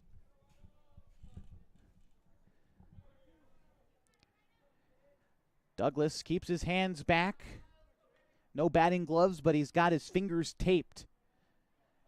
Trying to hit one the opposite way. Big gap on the right side of the field with the second baseman Snopel holding the runner there. Austin comes set with the 1-2, now delivers, and it's fouled back into the mask of the catcher. Looks to be everyone okay. The count of ball and 2 strikes. They're going to give everyone a minute just to catch their breath. It probably rung the bell of the catcher a little bit, and so in the meantime, Douglas going over to chat with Coach Joe Tacchini in the third base coaching box. Everyone going to have a quick conversation. Remind you that today's broadcast is brought to you in part by the Pacific Power Foundation, who in 2024 donated over $70,000 to local organizations like Ella Redkey Pool, the Ross Ragland Theater, and Bonanza Big Springs Park. Big thanks to the Pacific Power Foundation for supporting youth sports in the Basin. Ball and 2 strikes, the count to Ryan Douglas. Set is Morgan Austin. Runner in scoring position is Carson Pimley. Here's the pitch. Ground ball left side, fielded by the shortstop Cornett, but he's not going to have a chance to throw out Douglas, who reaches on the infield single. Now, because that was hit to the left side, the runner at second, Pimley stays put. But another hit for the Falcons is their 6th of the day.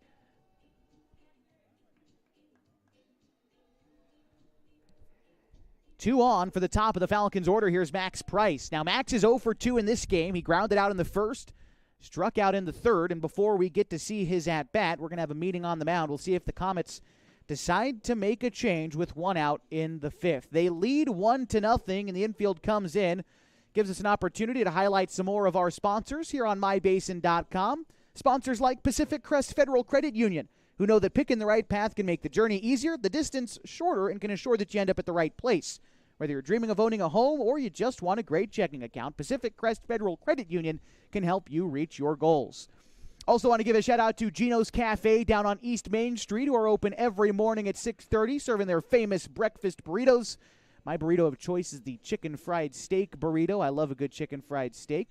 Those burritos are served all day long, too, along with other menu items like burgers, monthly specials, and Italian favorites. You can order online at iloveginos.com or have it brought to you and place your order on DoorDash. Back to baseball. No pitching change yet for Central Point. And Max Price bats here with 1 out in the bottom of the 5th inning. Carson Pimley at second. Ryan Douglas at first, and the Falcons trail Central Point 1-0. Pitch on its way to Max Price. The delivery is an inside fastball called a strike. 0-1. Might have been a changeup. Looked relatively straight. Not a ton of velo on that inside pitch from Austin. It's Max Price, who's 0 for 2 today, faces an 0-1 count. Set now is Austin. Austin takes his time after coming set. Looks the runner at second before delivering home. Max Price lifts a high fly ball into right field. Villarreal makes the catch, and no one is moving on the base paths. 2 away as Pimley remains at second. Douglas remains at first. And here's Connor Shively. Connor Shively entering today's games, leading the team in RBI. 11 RBI entering the day today, and he stays there. No RBIs for him yet in the ball game, but he's 1 for 2. He singled in the first and flew out in the third. In the opener today, Shively was 2 for 3 with a couple of singles. The lone left-handed bat in the order for the Falcons looks to try to tie things up or put a ball in the gap so they can take the lead. A lot of speed at first in the person of Ryan Douglas. Big at-bat. Here's the pitch to Shively. He will take that pitch down and in. And the count is 1-0. Shively bats .563 this season for the Falcons. Set is Austin. And the pitch to Shively. Ground ball towards second. Up with it is the second baseman, Snopel, and he'll throw on to first. Shively is out, and that ends the inning. Falcons leave 2 runners on, 2 base hits in the inning, but they can't get their first run across. Headed to the top of the 6th, trailing Central Point 1-0 on 104.3 and 960 Sports and mybasin.com.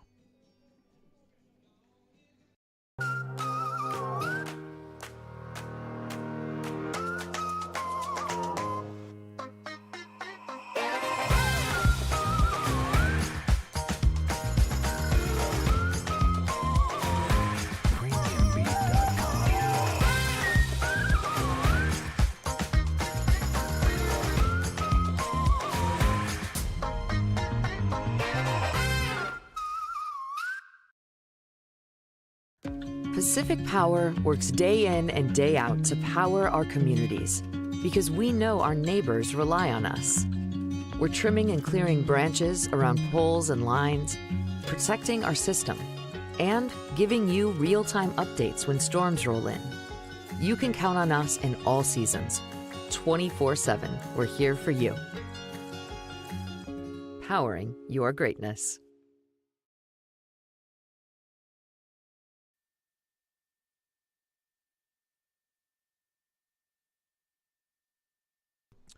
Getting to the top of the 6th inning. The Klamath Falls Falcons trail the Central Point Comets 1-0. Mason Snopel, Morgan Austin, Alex Johnson do up this half for Central Point. That's the top of their order as they look to add some insurance against the Falcons. Klamath Falls got a runner in a scoring position in the last half inning. We're unable to convert, so now up to Colin Takini, still out there on the mound, who got the start today to continue to deal and try to keep things where they are in the 6th. Mason Snopel, who's 0 for 2 today, gets ready to step in. Snopel flew out in the first and struck out in the third. Here's the pitch. Bounces to the plate. The count is 1-0 to Mason Snopel. After these two teams wrap up this doubleheader, we won't see Central Point again until the final games of the regular season on July 18th, the doubleheader at Anhorn Field. That pitch is in the zone. The count is 1-1. If the Falcons continue to play well throughout the course of the area season, they might as well just stay in Central Point at the end of the season with the single A state tournament taking place over there in Jackson County. The state tournament for single A Legion baseball runs July 23rd through the 27th. Count a ball and 2 strikes to Mason Snopel. The right-handed second baseman steps back in. 1-2 from Takini, hit the opposite way, foul. And the count remains a ball and 2 strikes.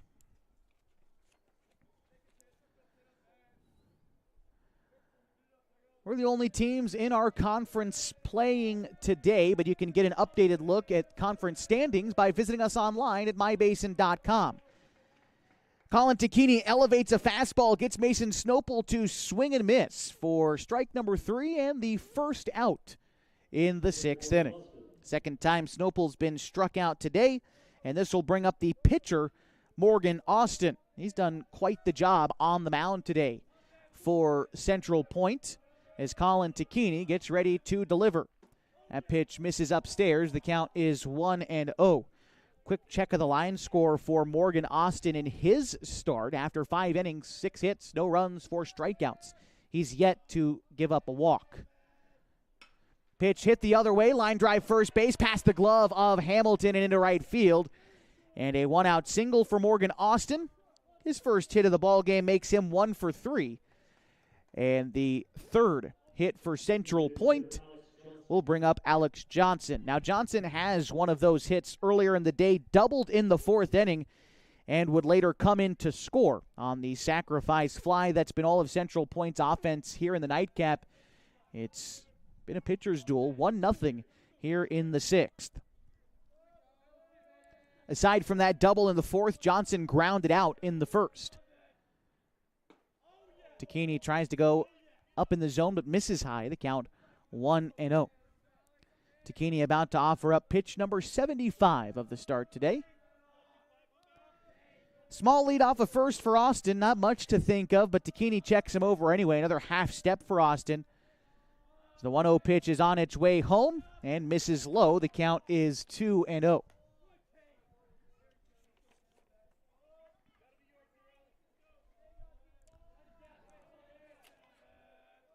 Alex Johnson, class of 26 for Crater High School, bats from the left side. The 2-0 is hit to the left side and past the glove of Safford in to left field. Back-to-back base knocks will bring up Zach Harrington with runner in scoring position and 1 out. 4th hit of the night for Central Point. And we're going to have a runner potentially come in for Johnson. Let's see.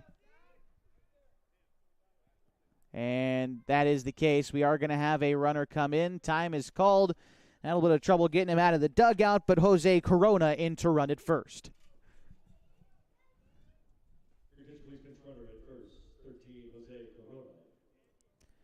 In at the plate is Zach Harrington. Harrington 0 for 2 today. Ground outs both times around. Set is Takini. 2 on and 1 out. Top of the 6th inning. Here's the pitch.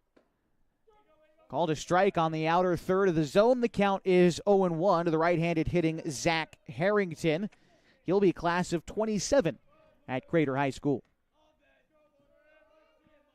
Small lead off of second for Morgan Austin, although the main portion of his lead comes in the secondary lead. Here's a high fly ball hit to right center field. Moving over is Pimley. He makes the catch for the second out. Tagging from second headed to third is Austin, and he will get in there safely.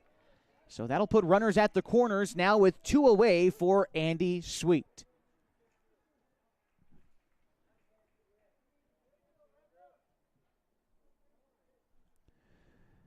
See what the Comets have going here with runners at the corners. Andy Sweet has had a good game so far. He doubled in the 2nd inning but was left stranded. He really left his mark in the 4th inning with a sacrifice fly and an RBI. And a meeting on the mound for Coach Craig Connor and the Klamath Falls Falcons. See if this is the time where the Falcons decide to make a change. And it looks like it might be. Hard to say exactly. This inning started with a strikeout to Mason Snopel. Austin and Johnson with back-to-back singles, followed by that sacrifice fly from Zach Harrington. Will put runners at the corners with 2 outs for the number 5 hitter in the order.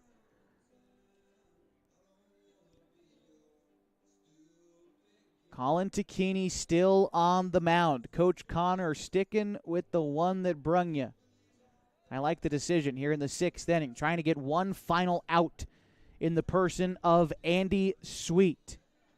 Not only has he had a good game today, as I rattled off his line in this ball game, but Andy Sweet, the team leader in runs batted, in 22 runs batted in this season. He bats .643 for the Comets. This is the guy you have to get to keep it a one-run ball game. The first pitch to Takini misses high, 1-0.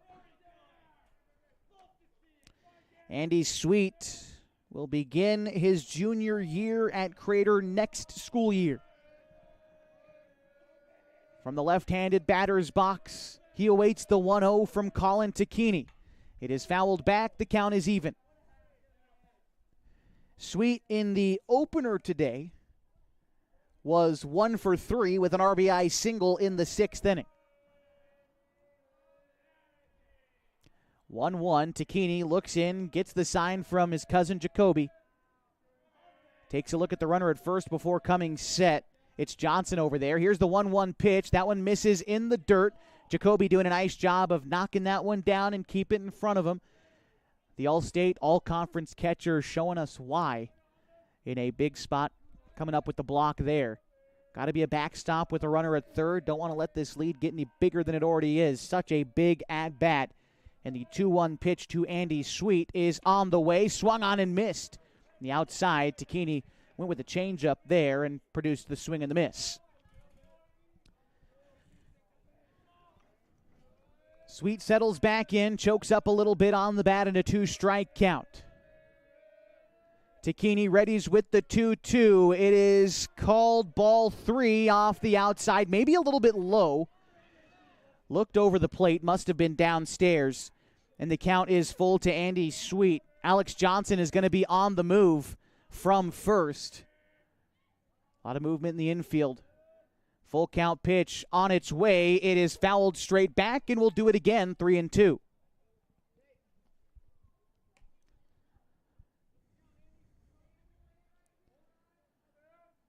Colin Takini has to wait for the baseball to get back to him. We're running low on baseballs with how many foul balls have been hit today, it seems. But Colin back on the rubber. Ready for the full count pitch once more. Comes set. Move over to get Johnson at first. They've got him caught in a rundown. Throw to get him at second. He heads back to first.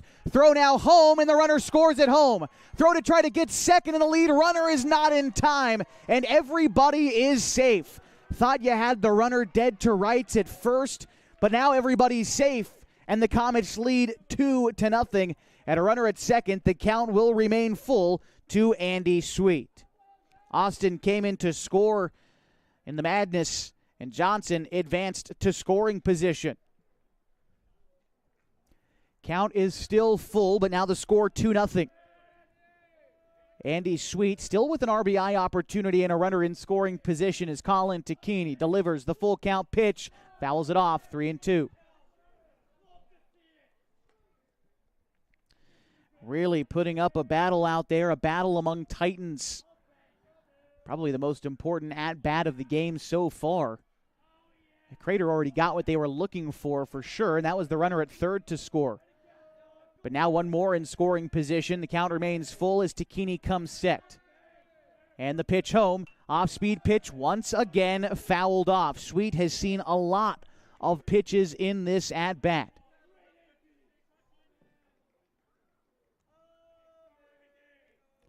Settles back in. Takini on the rubber. Decent lead off of second for Johnson. But Takini wants to retire this batter at the plate. It has been a one-on-one battle. Takini shakes off the first sign, now comes set. The 3-2 once more. Line drive to the shortstop under the glove of Shively and into center field. One run will score as Johnson slides in safely, and an RBI single for Andy Sweet makes it 3-0 Central Point.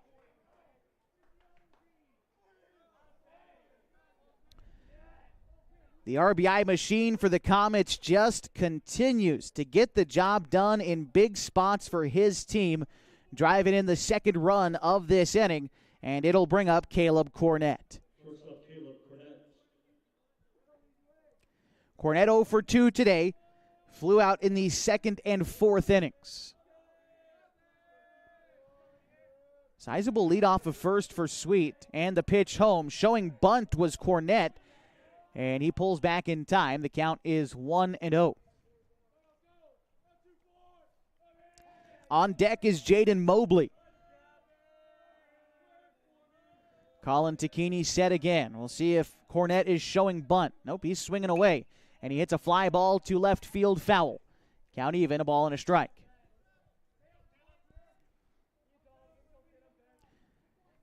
Cornett 0 for 2 in this game. Like I said, a couple of flyouts. And the opener today was 2 for 3 with an RBI, singled twice. Tacchini looks in, readies for the 1-1. Timeout is called by Cornett at the plate. Tacchini not coming set, although now after time is called, Collins staying still on the mound. Now comes set as Cornett re-enters the batter's box. Here's the 1-1, finds the inside corner, the count 1-2. Collin close to working his way out of this inning, although already 2 runs have come across. Tacchini takes a look at the runner at first. Sweet before coming set, sees the kind of lead that Sweet has and makes a move over. Andy Sweet, not the kind of guy you expect to steal, but he's got a really pretty generous lead over there at first. I don't think Collin clocked it until that throw over.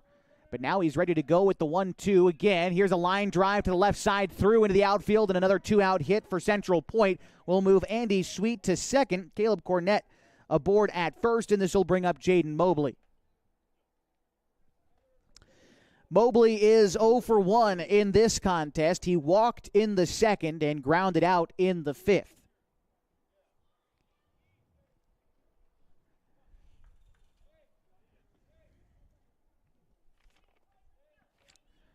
Runner at second is Sweet. At first, it's Cornett. Tacchini ready to deliver the first pitch. Mobley hugging the plate a little bit in the right-handed batter's box. Here's the pitch. Finds the zone. 0-1.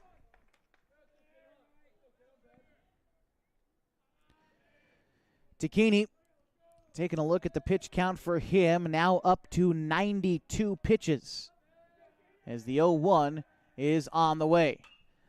High fly ball deep to left field. Ryan Douglas moves underneath it, and he will make the catch, moving towards the foul line to retire the side. But Central Point scores 2 in the inning on 4 base hits, and they leave 2 stranded. They carry a 3-0 lead to the bottom of the 6th inning. 104.3 and 960 Sports and MyBasin.com. We drive play an important part of our everyday. Whether we're going to work, dropping off the kids at school, or maybe even on that first date. Vehicles we drive play an important role in all of that. And that's why at Klamath Falls Subaru, we are so passionate about getting you the long-lasting vehicle that you will love. When you come to our store, you'll find that every department is dedicated to caring for our customers, which is why I can proudly send anyone here knowing that they will be treated like family. Stop by and say hi. When you come to Klamath Falls Subaru, you're coming home. Sports was kind of what defined me as a person. I loved to play every sport I could possibly play. The Abbeys was really the family stomping ground for all of our community. Saturday afternoon, soccer tournaments, we'd head over to Abbeys afterwards. And then when we got up into middle school, on our way home, we'd stop at Abbeys after basketball games. When I go home, I want to see 2 things when I drive through Winston. I want to see my Abbeys, and I want to see my high school. And those are the 2 memories that stick out the most to me.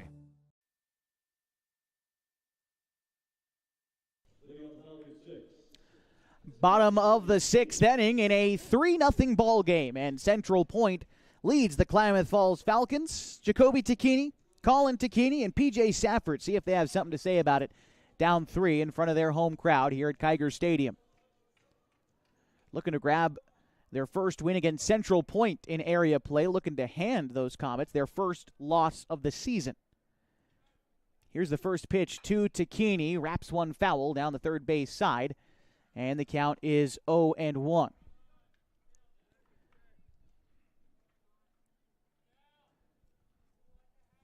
Central Point scored 1 run in the 4th inning. They added 2 more in the top half of the 6th. Here's the 0-1 pitch to Jacoby Tacchini. Misses outside. 1-1. And Central Point was able to score those 2 runs after back-to-back one-out singles, followed by a sacrifice fly, and then 2 more singles to score the run. Here's a high fly ball, shallow right field. Playable for the right fielder Villarreal, but unable to get to it. That ball landed fair. Villarreal and Snopel converging on it, but neither of them able to actually get there. It was placed in the perfect spot for the leadoff single for Jacoby Tacchini, and with him being the catcher, afforded a courtesy runner in Chase Barrett.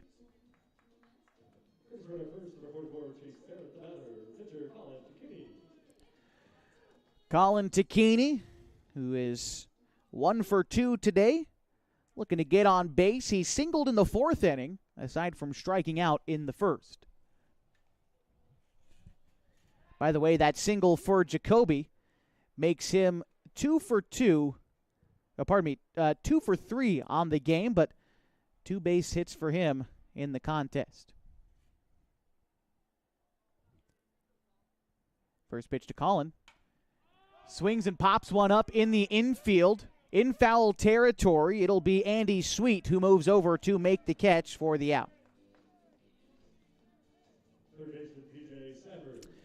P.J. Safford getting ready to bat now for the Falcons. Safford 0 for 2 in this contest. He flew out in the 1st, grounded out in the 4th.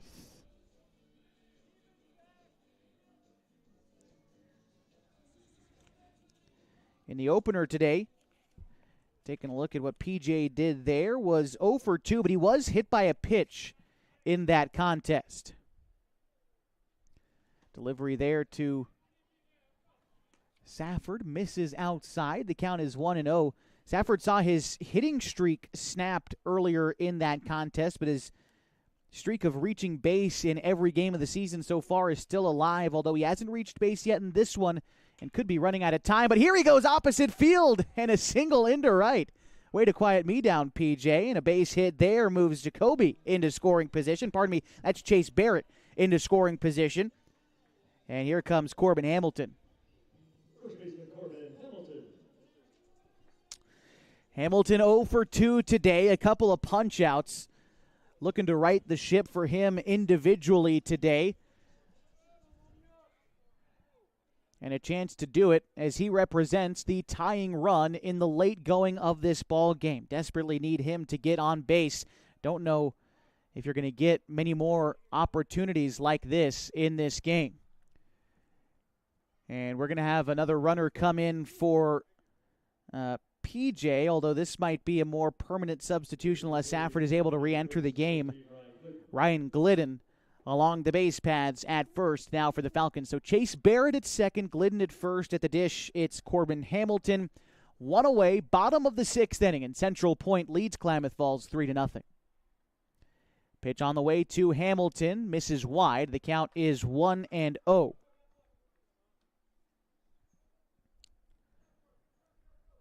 Hamilton still looking for his first base hit of this game. And of the whole day, he was 0 for 3 in the opener, too. Count 1-0 to Corb, and he takes that one low. The count is 2-0.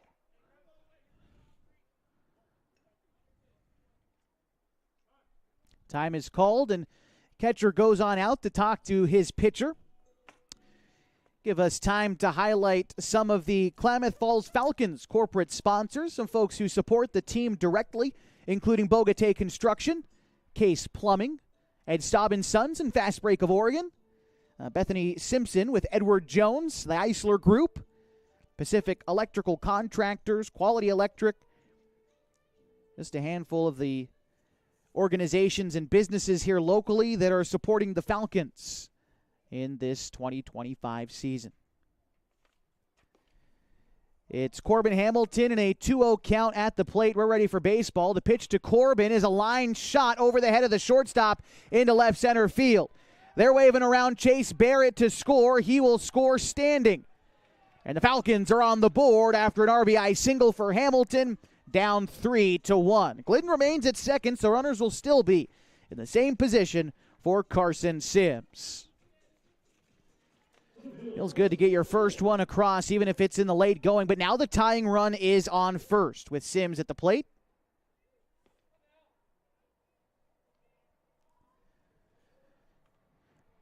Morgan Austin looks in to get the sign. Shakes off the first sign from Ging and now comes set.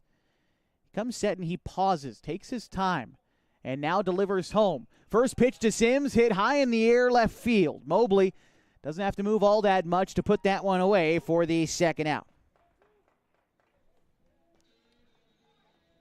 And now steps in Carson Pimley. Would love to reproduce his at-bat from the fifth inning earlier today when a 3-run home run gave his team the lead. It would do the same here, although really you just want a base hit. Get on base for Carson Pimley any way on would be helpful. He's already reached once today. It was on an error in the fifth inning. Here's the first pitch to Pimley. Swings and fouls it off. The count is 0-1. And that's the mental game of baseball. If you're in the shoes of Carson Pimley, you look at the score, look at the situation you're in, and you say, okay, well, if I hit a home run, my team's in the lead. That's what I should try to do, right? Well, not always the case. Again, just being able to focus up and get on base is the key here, and that's the mental part of this game. Here's the 0-1 pitch on the way to Pimley. He hits one on the ground to third. It eats up the third baseman, Harrington. He's not going to have a play on it. Not the prettiest way to do it, but Carson Pimley does his job and loads up the bases now for Ryan Douglas. It's going to go in the books as an error, the fourth committed of the day for Central Point, as Ryan Glidden advances to third. Corbin Hamilton moves to second. Carson Pimley reaching on an error for the second time of the day. And now the coach for Central Point, Jake Campbell, up and out of the dugout. And we could see a change here for Central Point, perhaps, or just a meeting at the mound. The Falcons had a similar decision to make in a similar spot in the top half of this inning. Do you stick with the guy who brought you this far when they get into some hot water, or do you make a change to try to stop the Falcons from tying the ball game? The tying run would be in scoring position, and the go-ahead run is on first with the bases loaded, 2 outs, bottom of the sixth, and you trail by 2. The Comets disperse, and out there on the mound is Morgan Austin. He is staying in the game. Carson Pimley aboard at first. Corbin Hamilton aboard at second. Ryan Glidden is at third. And Ryan Douglas is at the plate. Biggest at-bat of the ball game so far. And it comes down to Douglas, who's already 2 for 2 today. Couple of singles in the third and fifth innings. First pitch to Douglas is a fastball that is in the dirt. The count 1-0. A nice job by Ging to pick that one out of the dirt for his Comets and not allow any of the runners to advance.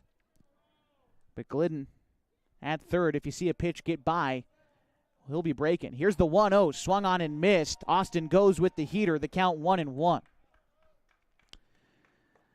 Douglas, 2 for 2 today, came into the game leading the team in hitting. When you look at sample size, hitting .571. Here he sends one deep to the left center field gap. That one is going to get down. It's extra bases. Scoring from second is Hamilton. The game is tied. They slammed the brakes on Pimley at third. Tied at 3. A 2 RBI double from Ryan Douglas in the bottom of the sixth inning. Big time rocket for Ryan Douglas. Top of the order now for Max Price.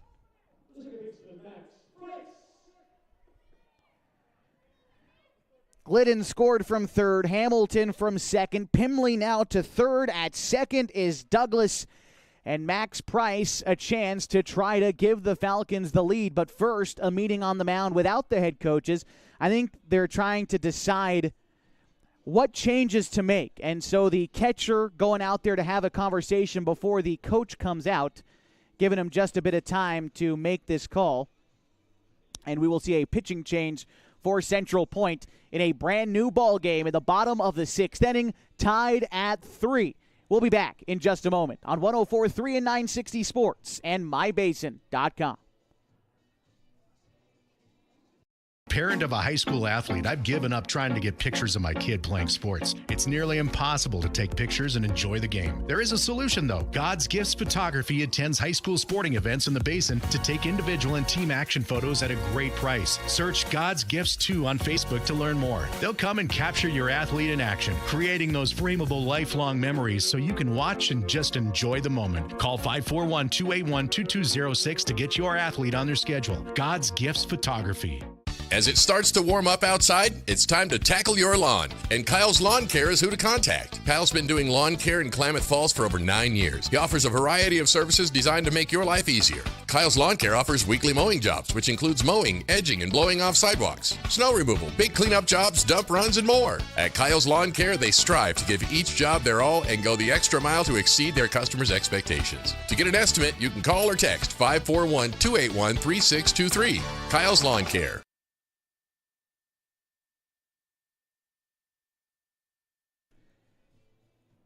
New pitcher in the game for Central Point is Alex Johnson. There will be some other changes for Central Point here in just a minute. But before we get those to you, want to introduce you to the numbers for Alex Johnson this season.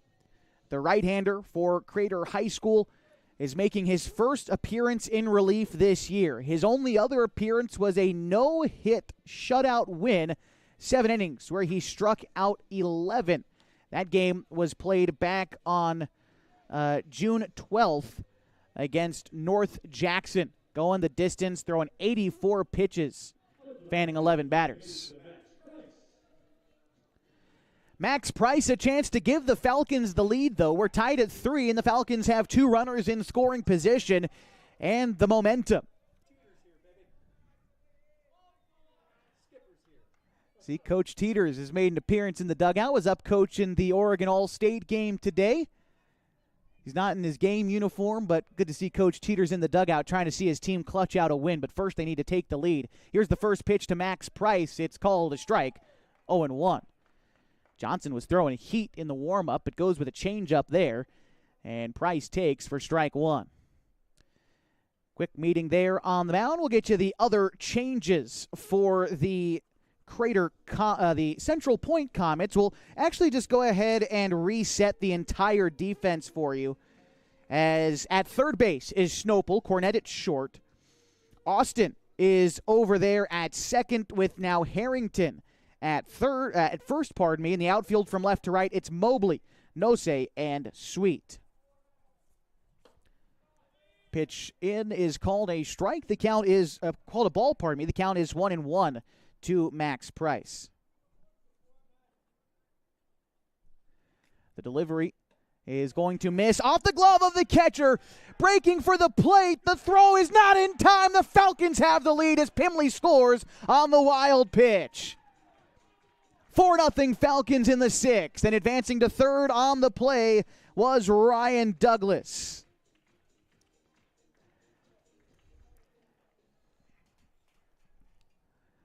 Klamath Falls has come storming back in this 6th inning to take a lead. Still a runner on the base paths, and Max Price in a 2-1 count. The delivery to Max. He checks his swing, but it's called a strike. Now 2-2. Price still looking for his first hit of the day. Grounded out, struck out, and flew out in the 1st, 3rd, and 5th innings. Here he stays alive. Fouls it off. The count 2-2.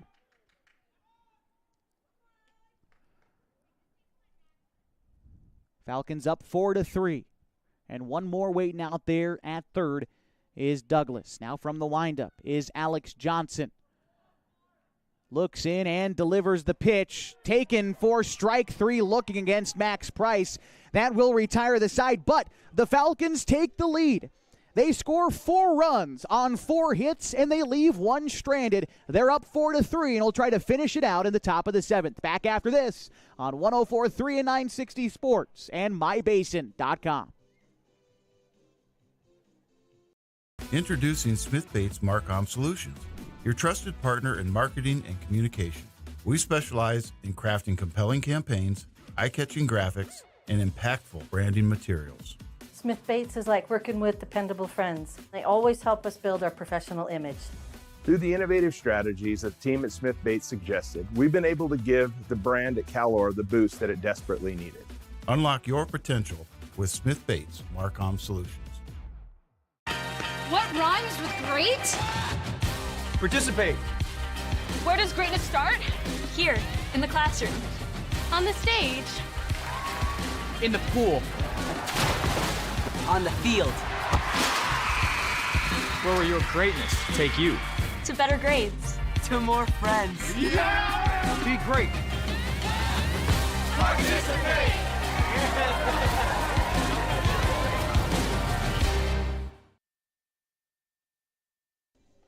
Top of the 7th inning, the Falcons have taken the lead against Central Point. They're up 4-3 and will look to finish out a win in front of their home crowd here at Kiger Stadium. Standing in between them and the win is Oren Ging, Carson Nose, and Mason Snopel. That's 8, 9, and 1 in the Central Point order, with Colin Takini still out there on the mound for the Falcons. They're going to let him go the distance, and whatever that winds up being for him, whether it's a complete game in 7 innings pitched or 110 pitches. We'll check the pitch count for Colin here in just a moment. The first pitch to Ging is popped up towards the right side. Could be playable for Corbin in foul territory. He makes the catch for the first out. This will bring up Carson Nose. He is 0 for 2 today, a ground out in each the 3rd and 5th innings. Colin Takini at 96 pitches after this delivery to Nose. Here's the pitch. Takes that one low and in the dirt, 1-0. Falcons scored all 4 of their runs in the bottom half of the 6th, now looking to hold on for a win. Here's the 1-0. Taken upstairs, the count now 2-0 to Nose.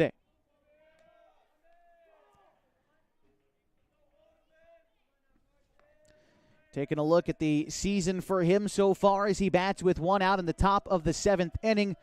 Nose on the season batting .450. Here he fouls off a pitch. The count is 2-1. Nose second on the team in RBI and runs scored. He's come up when his team has needed him, but now the goal is to start a rally for his Comets. The 2-1 pitch is fouled off, and the count is now 2 balls and 2 strikes. Again, Colin Takini, who started this game, looking to go the distance for his team. Did it so many times down the stretch last year. I'm sure for Lakeview as well, now looking to do it for the Falcons. Here's the 2-2 pitch home to Nose, popped up right side, out of play, foul. The Comets do have a right-hander warming up in the bullpen, banking on themselves scoring a run and trying to force extras. If they're able to get there, can't quite see who that is warming up. I make an inference, maybe it's Harrington. Hard to say. Here's the 2-2 pitch home to Nose. Weekly roll down the first base line. It'll stay fair. Takini up with it. Quick throw to first is in time. And a nice play to record the second out. Bang, bang play at first. A nice job by Takini to field it and quickly get it down to Hamilton. I think Hamilton might have got stepped on a little bit trying to cover the first base bag, but nothing you can really do about that. Able to hang on to the ball and record the out, though. Nice job there by Corb. And back to the top of the order now for the Comets. It's Mason Snopel. He is Central Point's last hope in this contest. He's 0 for 3 today. He flew out in the first and struck out in each the 3rd and 6th innings. Here's the first pitch. Taken upstairs for a ball, 1-0. And despite being 0 for 3 on the season, Snopel, who again bats leadoff for Central Point, is hitting .400 this season. Off-speed pitch there, misses below the zone. The count is now 2-0 to Snopel. Morgan Austin is on deck if this inning continues. Delivery on the way from Takini. The 2-0 is going to miss upstairs as well, and the count is 3-0. That was pitch 103 for Takini, nearing that marker wanting to see him finish this game. He's got to try to get one more out to do it. Right now behind in the count, 3-0 to Snopel. Here's the pitch. Finds the zone. 3-1. Nice outside fastball there for Takini. Gets back into this at-bat. From the wind-up, Takini finds a pitch he likes and delivers the 3-1. It will miss high, and the tying run is on base for Central Point.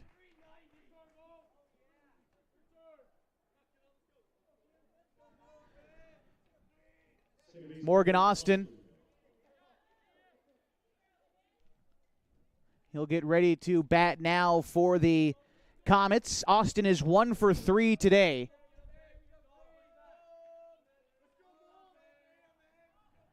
Austin grounded out in the first, flew out in the third. He singled and scored in the 6th inning, in which Crater added 2 runs to make it, at the time, 3-0. Falcons roared back in the bottom half of the 6th, but now with the tying run on base, seeming less certain. The first pitch in there for a strike, 0-1.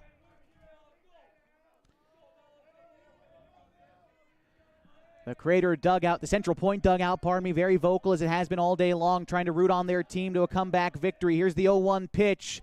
Finds the zone. Takini going off speed. And the outside pitch, a little bit off the plate, but in the zone. And just like that, the team from Central Point down to their final strike of the ball game. Takini going to have to dig for this one as he comes set. Kicks, delivers, foul ball. We'll do it again, 0-2.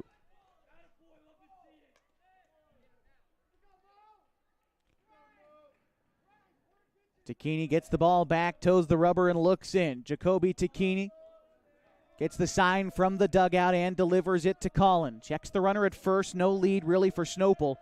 And here's the 0-2. Ground ball, right side in the gap. Price comes up with it, but he bobbles it, and no throw is made.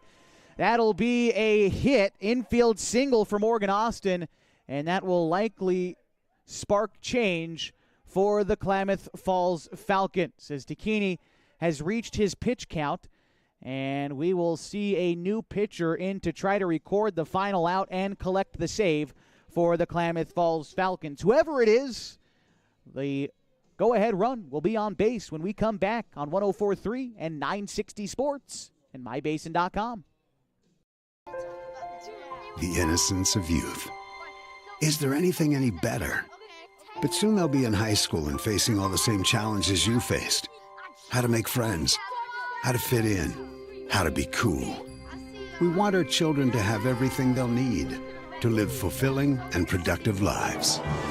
Make sure the kids in your family are among the more than 120,000 participants here in Oregon who take part in high school sports or activities.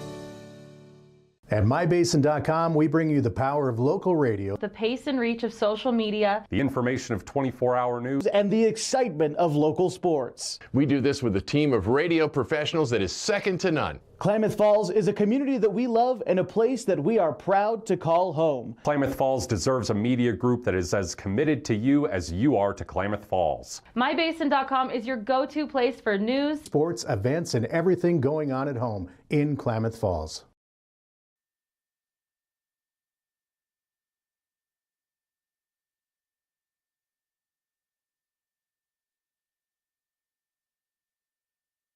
New pitcher on the mound for the Klamath Falls Falcons will be the right-hander from Henley High School, Corbin Hamilton, making his second appearance of the year, his first in relief. Hamilton with a 1-0 win-loss record. He got a start, 4 1/3 innings pitched earlier this season, gave up 4 hits. He struck out 9 batters in the 15 hitters that he faced in that outing. He just needs one more out to send this home crowd home happy at Kiger Stadium. The Falcons lead 4-3 in the top of the 7th inning with 2 outs, but Central Point does have the tying run in scoring position in Mason Snopel and the go-ahead run on first in Morgan Austin. Colin Takini, if this lead holds, would be on the hook for the win. As he exits the game, Ian Meyer comes into the game to play first, replacing Corbin Hamilton, who had been playing there all day long. So just a straight across swap with Colin and Ian, I believe, in the batting order. Falcons don't want to worry about the batting order. They just want to finish things on the field here in the top of the 7th inning. Alex Johnson to bat now for the Comets. Johnson is 2 for 3 today. A double in the 4th, a single in the 6th, and 2 runs scored for him. And a big spot here for Corbin to try to end the ball game on the mound. Here's the first pitch, taken for a strike, 0-1. The infield for the Falcons playing all the way back, nearly on the outfield cut of the grass, all of them, not trying to let anything get through the infield. The count is 0-1. Hamilton comes set, trying to collect the save. Here's the pitch. Taken for a strike, fastball inside corner. The count 0-2 to Alex Johnson. And again, for the second time, the Comets are down to their final strike. Hamilton set. Looking to set down Central Point. The 0-2 elevated fastball misses, trying to get Johnson to chase, but he lays off. The count, a ball and 2 strikes. If this game continues, it's Zach Harrington on deck for Central Point. Hamilton trying to stop it right here as he delivers the 1-2 pitch. It is a ground ball out towards short. Connor Shively boots it, picks it up, throw on to first is not in time. And an error at short will extend the ball game as Snopel gets to third, Austin to second, Johnson aboard at first. Bases loaded for the cleanup hitter, Zach Harrington. First error committed by the Falcons in this game came with the final out on the line. And now it's Zach Harrington, who's 0 for 2 today. A couple of sacrifices on the ledger for him as he will take strike 1. The count is 1-0.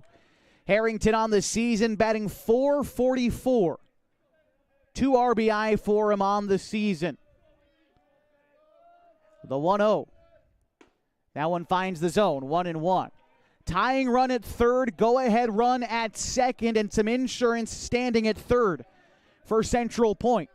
Hamilton trying to leave the bases loaded and escape with the win. The 1-1 pitch, line drive, center field, base hit. 1 run will score. They're waving Austin around, and they slam the brakes on him about halfway down the line. But a single for Zach Harrington ties us up at 4 as an unearned run comes across to score. Snopel in. Austin to third. Johnson to third. Harrington at first. And here's Andy Sweet. Andy Sweet 2 for 2 today with 2 RBI. He doubled in the second, hit a sacrifice fly with an RBI in the 4th, and knocked in a run on a single in the 6th inning.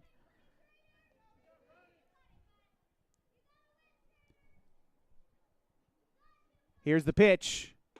Strike 1 taken by Sweet. The count is 0-1. We got time on the field. Looks like we're going to try to get a courtesy runner in, I believe, for Johnson at second. And coming in is going to be Ronix Keyser at second base for Central Point.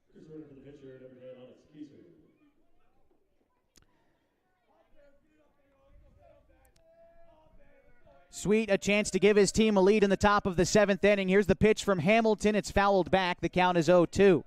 And for the 3rd time this inning, a 2-strike count to try to record the 3rd out against Central Point. The Falcons haven't been able to find it yet. With 2 outs, a walk, a single, an error, and a single have extended this inning and allowed Central Point to tie us.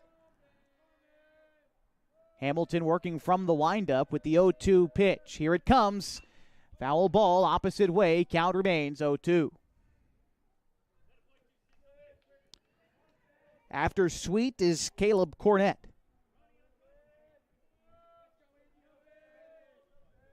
Pitch.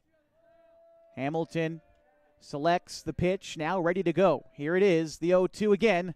Taken for ball 1. Again, trying to elevate that fastball in a 2-strike count to get Sweet to chase. Central Point's done a good job laying off that pitch today, as the bases remain loaded with 2 outs in the top of the 7th of a tie ball game.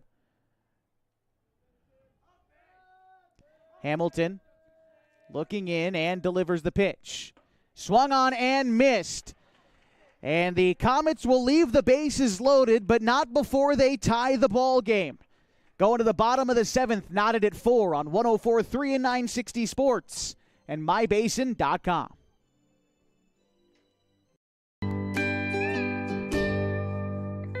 Wait, all I do is wait. So lonely, I just sigh and moan. Seems like I've been waiting forever, wondering if you're coming home. I just saw your face, I know you're coming home. I swear there is no place that feels as good as home. And then I heard your voice, I know you're coming home. I know you're coming home. This is where unconditional love and immeasurable happiness reside. This is home.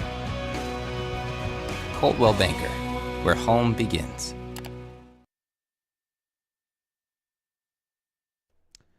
Bottom of the 7th inning, tied at 4 between the Klamath Falls Falcons and the Central Point Comets. The Comets tied us, scoring a run in the top half of this inning. The Falcons will try to end it, and they've got Connor Shively, Jacoby Takini, and Colin Takini due up this half inning to try to get a run across. Connor Shively 1 for 3 today. Singled in the first, has since flown out and grounded out. Pitch on the way from Alex Johnson is called a strike, 0-1. As the game has gone on, the zone has gotten wider, inside and outside. Hitter's going to have to protect. Here's the 0-1. That one misses low. Been fairly consistent up and down, but left and right, east and west, it's grown on both teams, and so have to protect. Shively in a 1-1 count. Here's the pitch. Takes that pitch upstairs. The count 2-1.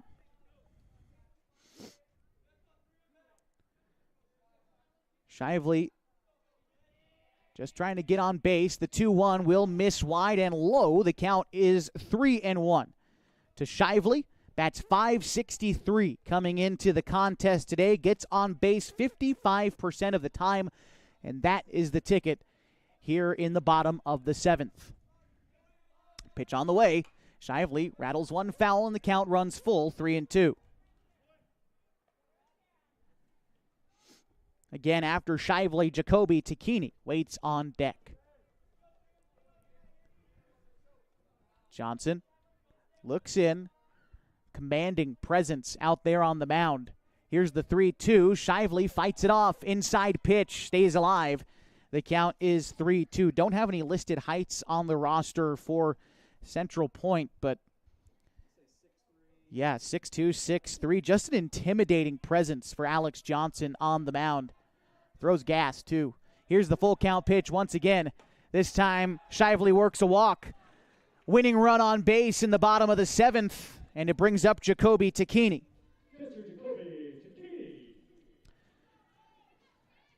Jacoby this season batting .250.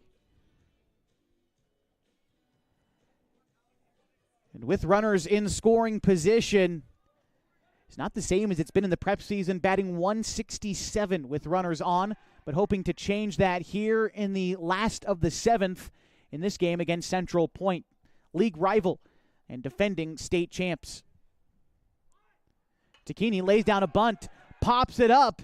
That is going to get down in foul territory, nearly a diving effort and a catch from Ging, but wound up just off the edge of his glove, and Takini gets a new life.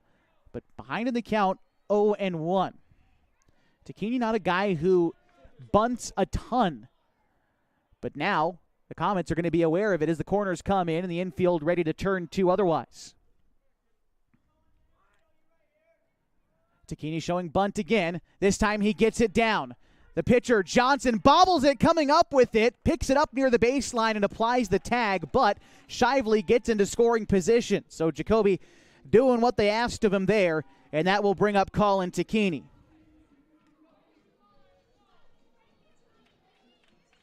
and greeted by all of his teammates coming out of the dugout, knowing that Takini laid down his own life to make things happen there. And we're going to have Ian Meyer bat now, again replacing Colin Takini earlier in the game. Ian Meyer, taking a look at him on the season. Meyer is batting .364. And a conversation for Crater before facing Ian Meyer. Meyer, a pretty good game against Roseburg earlier this season. Ian Meyer was only 1 for 1, but a couple of RBIs. He's the kind of guy who does his job as well for the Falcons. Just does what you ask of him. Right now, Ian needs to come up, be a little bit selfish, come up with a base hit, and send the fans home happy. Connor Shively, good speed at second base. First pitch on the way to Meyer. Nearly came in and hit him, but he scoots out of the way and will take ball 1. On deck for the Falcons is P.J. Safford. Set on the hill is Johnson. Shively, not much of a lead off of second as Meyer swings and misses at strike 1. The count is even. Shively doesn't need a huge lead to risk dancing around out there. You want to be quiet as a runner at second base in this situation and let your hitter focus on the pitcher. The 1-1 popped up out of play, foul, and the count of ball and 2 strikes now. Meyer going to have to protect in a 2-strike count. The right-hander from Henley High School settles back into the box. Jokes up a little bit as he'll try to fight off a 2-strike pitch. Big hole on the right side of the infield. Ian Meyer awaits the pitch, rolls it foul down the third base line, nearly kicked back fair, but Meyer stays alive in this at-bat. The count still a ball and 2 strikes. Meyer batting here for Colin Takini, again subbed in for Colin when he exited the game after a brilliant start on the mound. Unfortunately, won't get a decision in this one, but Colin at the plate as well was 1 for 3. Johnson gets the sign and comes set. 1-2 pitch on its way to Meyer and nearly hits Meyer. In fact, it did hit Meyer on the back foot. And he's aboard at first. Now for P.J. Safford.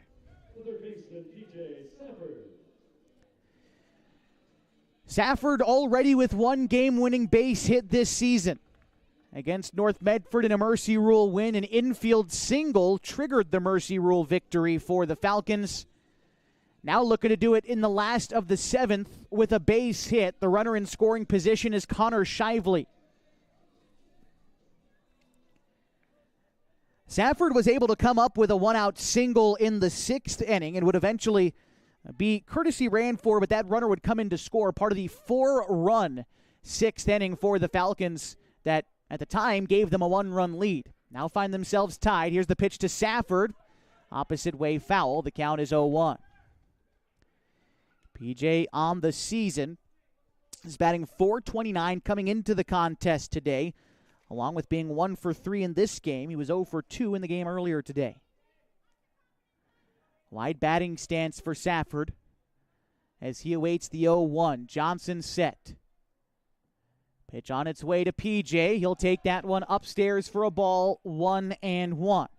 After Safford in the order is Corbin Hamilton. He would be the one up next to finish the game for the Falcons if Safford isn't able to knock in Shively. 1-1 pitch to from Johnson. Safford takes that one low and away. The count is 2 balls and a strike. PJ hitting here in a big spot. Walk-off winner in scoring position. Chance to hand Central Point their first loss of the season and outlast them here at Kiger Stadium. The 2-1 pitch to Safford is hit in the air, foul behind first. He's been a bit late on that fastball. Like I said, Johnson throws hard. Mid-80s fastball and can be dangerous with the breaking pitch. Safford's been tardy on the fastball a couple of times now, but he's seen it. Now in a 2-2 count, he'll try to time it up right as Johnson still has a pitch to work with in a 2-2 count. Comes set. Here's the pitch. Safford, weak fly ball, right side, down for a base hit. They are going to wave in Shively. There is no throw. The Falcons win. The Falcons win. A walk-off winner for P.J. Safford. 5-4 the final, and the Falcons are victorious at Kiger Stadium. We'll be back to recap it for you coming up next on 104.3 and 960 Sports and MyBasin.com. Pacific Power works day in and day out to power our communities because we know our neighbors rely on us. We're trimming and clearing branches around poles and lines, protecting our system, and giving you real-time updates when storms roll in. You can count on us in all seasons. 24/7, we're here for you. Powering your greatness. The cars we drive play an important part of our everyday. Whether we're going to work, dropping off the kids at school, or maybe even on that first date. Vehicles we drive play an important role in all of that. And that's why at Klamath Falls Subaru, we are so passionate about getting you the long-lasting vehicle that you will love. When you come to our store, you'll find that every department is dedicated to caring for our customers, which is why I can proudly send anyone here knowing that they will be treated like family. Stop by and say hi. When you come to Klamath Falls Subaru, you're coming home. Sports was kind of what defined me as a person. I loved to play every sport I could possibly play. The Abbeys was really the family stomping ground for all of our community. Saturday afternoon soccer tournaments, we'd head over to Abbeys afterwards. And then when we got up into middle school, on our way home, we'd stop at Abbeys after basketball games. When I go home, I want to see two things when I drive through Winston. I want to see my Abbeys and I want to see my high school. And those are the two memories that stick out the most to me. As a parent of a high school athlete, I've given up trying to get pictures of my kid playing sports. It's nearly impossible to take pictures and enjoy the game. There is a solution, though. God's Gifts Photography attends high school sporting events in the Basin to take individual and team action photos at a great price. Search God's Gifts 2 on Facebook to learn more. They'll come and capture your athlete in action, creating those frameable lifelong memories so you can watch and just enjoy the moment. Call 541-281-2206 to get your athlete on their schedule. God's Gifts Photography. Josh Eldridge back with you from historic Kiger Stadium, and the Klamath Falls Falcons walk-off winners against the Central Point Comets. 5-4 the final. For the Falcons, 5 runs on 11 hits. They committed 1 error. They left 7 runners on base. For Central Point, 4 runs on 8 hits. They commit 4 errors, and they also leave 7 runners on base. The winning pitcher today for the Falcons is Corbin Hamilton. He only needed 1 out to get the win. Gave up a hit, struck out 1. Final line score there for Corbin. The losing pitcher today is Alex Johnson, who pitched 2/3 of an inning, gave up 1 hit, 1 run. It was earned, 1 strikeout. Sort of a shame that neither one of our starters a part of the decision today. Both pitched fantastically. If you want to see the final score for each of those guys, be sure to check out MyBasin.com. Full box score will be posted later on tonight, as the Falcons are home happy after a walk-off single for P.J. Safford. Scored Connor Shively in the bottom of the 7th inning. Other notables for the Falcons include a 2-for-3 day for Jacoby Takini. Ryan Douglas, a fantastic day, 3-for-3 with a double and 2 RBI. Corbin Hamilton had an RBI. Ryan Glidden had an RBI as well today for the Falcons. 11 hits as a team, picking up the win. Couple notables for Central Point, 2-for-4 day for Austin. For Austin there at the plate. He scored a run as well. RBIs, 2 of them going to Andy Sweet, who finished 2-for-3. Couple runs batted in. Zach Harrington had an RBI as well. He finished 1-for-3. With this win, the Central Point Comets handed their first loss of the season. They fall to 9-1 overall, 5-1 in area play. For the Falcons, they improved to 5-2 on the season. They are now 3-1 in area play. The Falcons continue the season on Tuesday here at Kiger Stadium for a single non-league game against the post-58 Crushers from Staten before heading out on the road on Wednesday. Hope to see you out on Tuesday night for Falcons baseball here at Kiger Stadium. If tonight's action didn't excite you, well, I don't know what will. You might want to check if you have a pulse or not. The Falcons going to be a team to watch this year in the area for Single A Legion Baseball, coming away with a big 5-4 victory today against Central Point. It does go in the books as a split as they lost the opener 5-3, but splitting against the defending state champs. Can't feel too bad about that at the end of the day. Want to thank everybody who made today's broadcast possible, both head coaches. It was Joe Tacchini today for the Klamath Falls Falcons, but Sean Teeters, the typical manager, he was up coaching the All-State games today, but saw him in the final little bit. That morale in the dugout might have just pushed the Falcons to victory. So I want to highlight both of those guys. And, of course, the head coach for Central Point, Mr. Jay Campbell. Mike Safford, our stadium announcer and official scorer, making sure I know what's going on down there on the field. And, of course, thanks to you for joining us for another edition of Falcons Baseball. Back again on Tuesday here at Kiger Stadium. But until then, my name is Josh Eldridge, saying have a great rest of your evening, happy Father's Day, and good night from Kiger Stadium in Klamath Falls.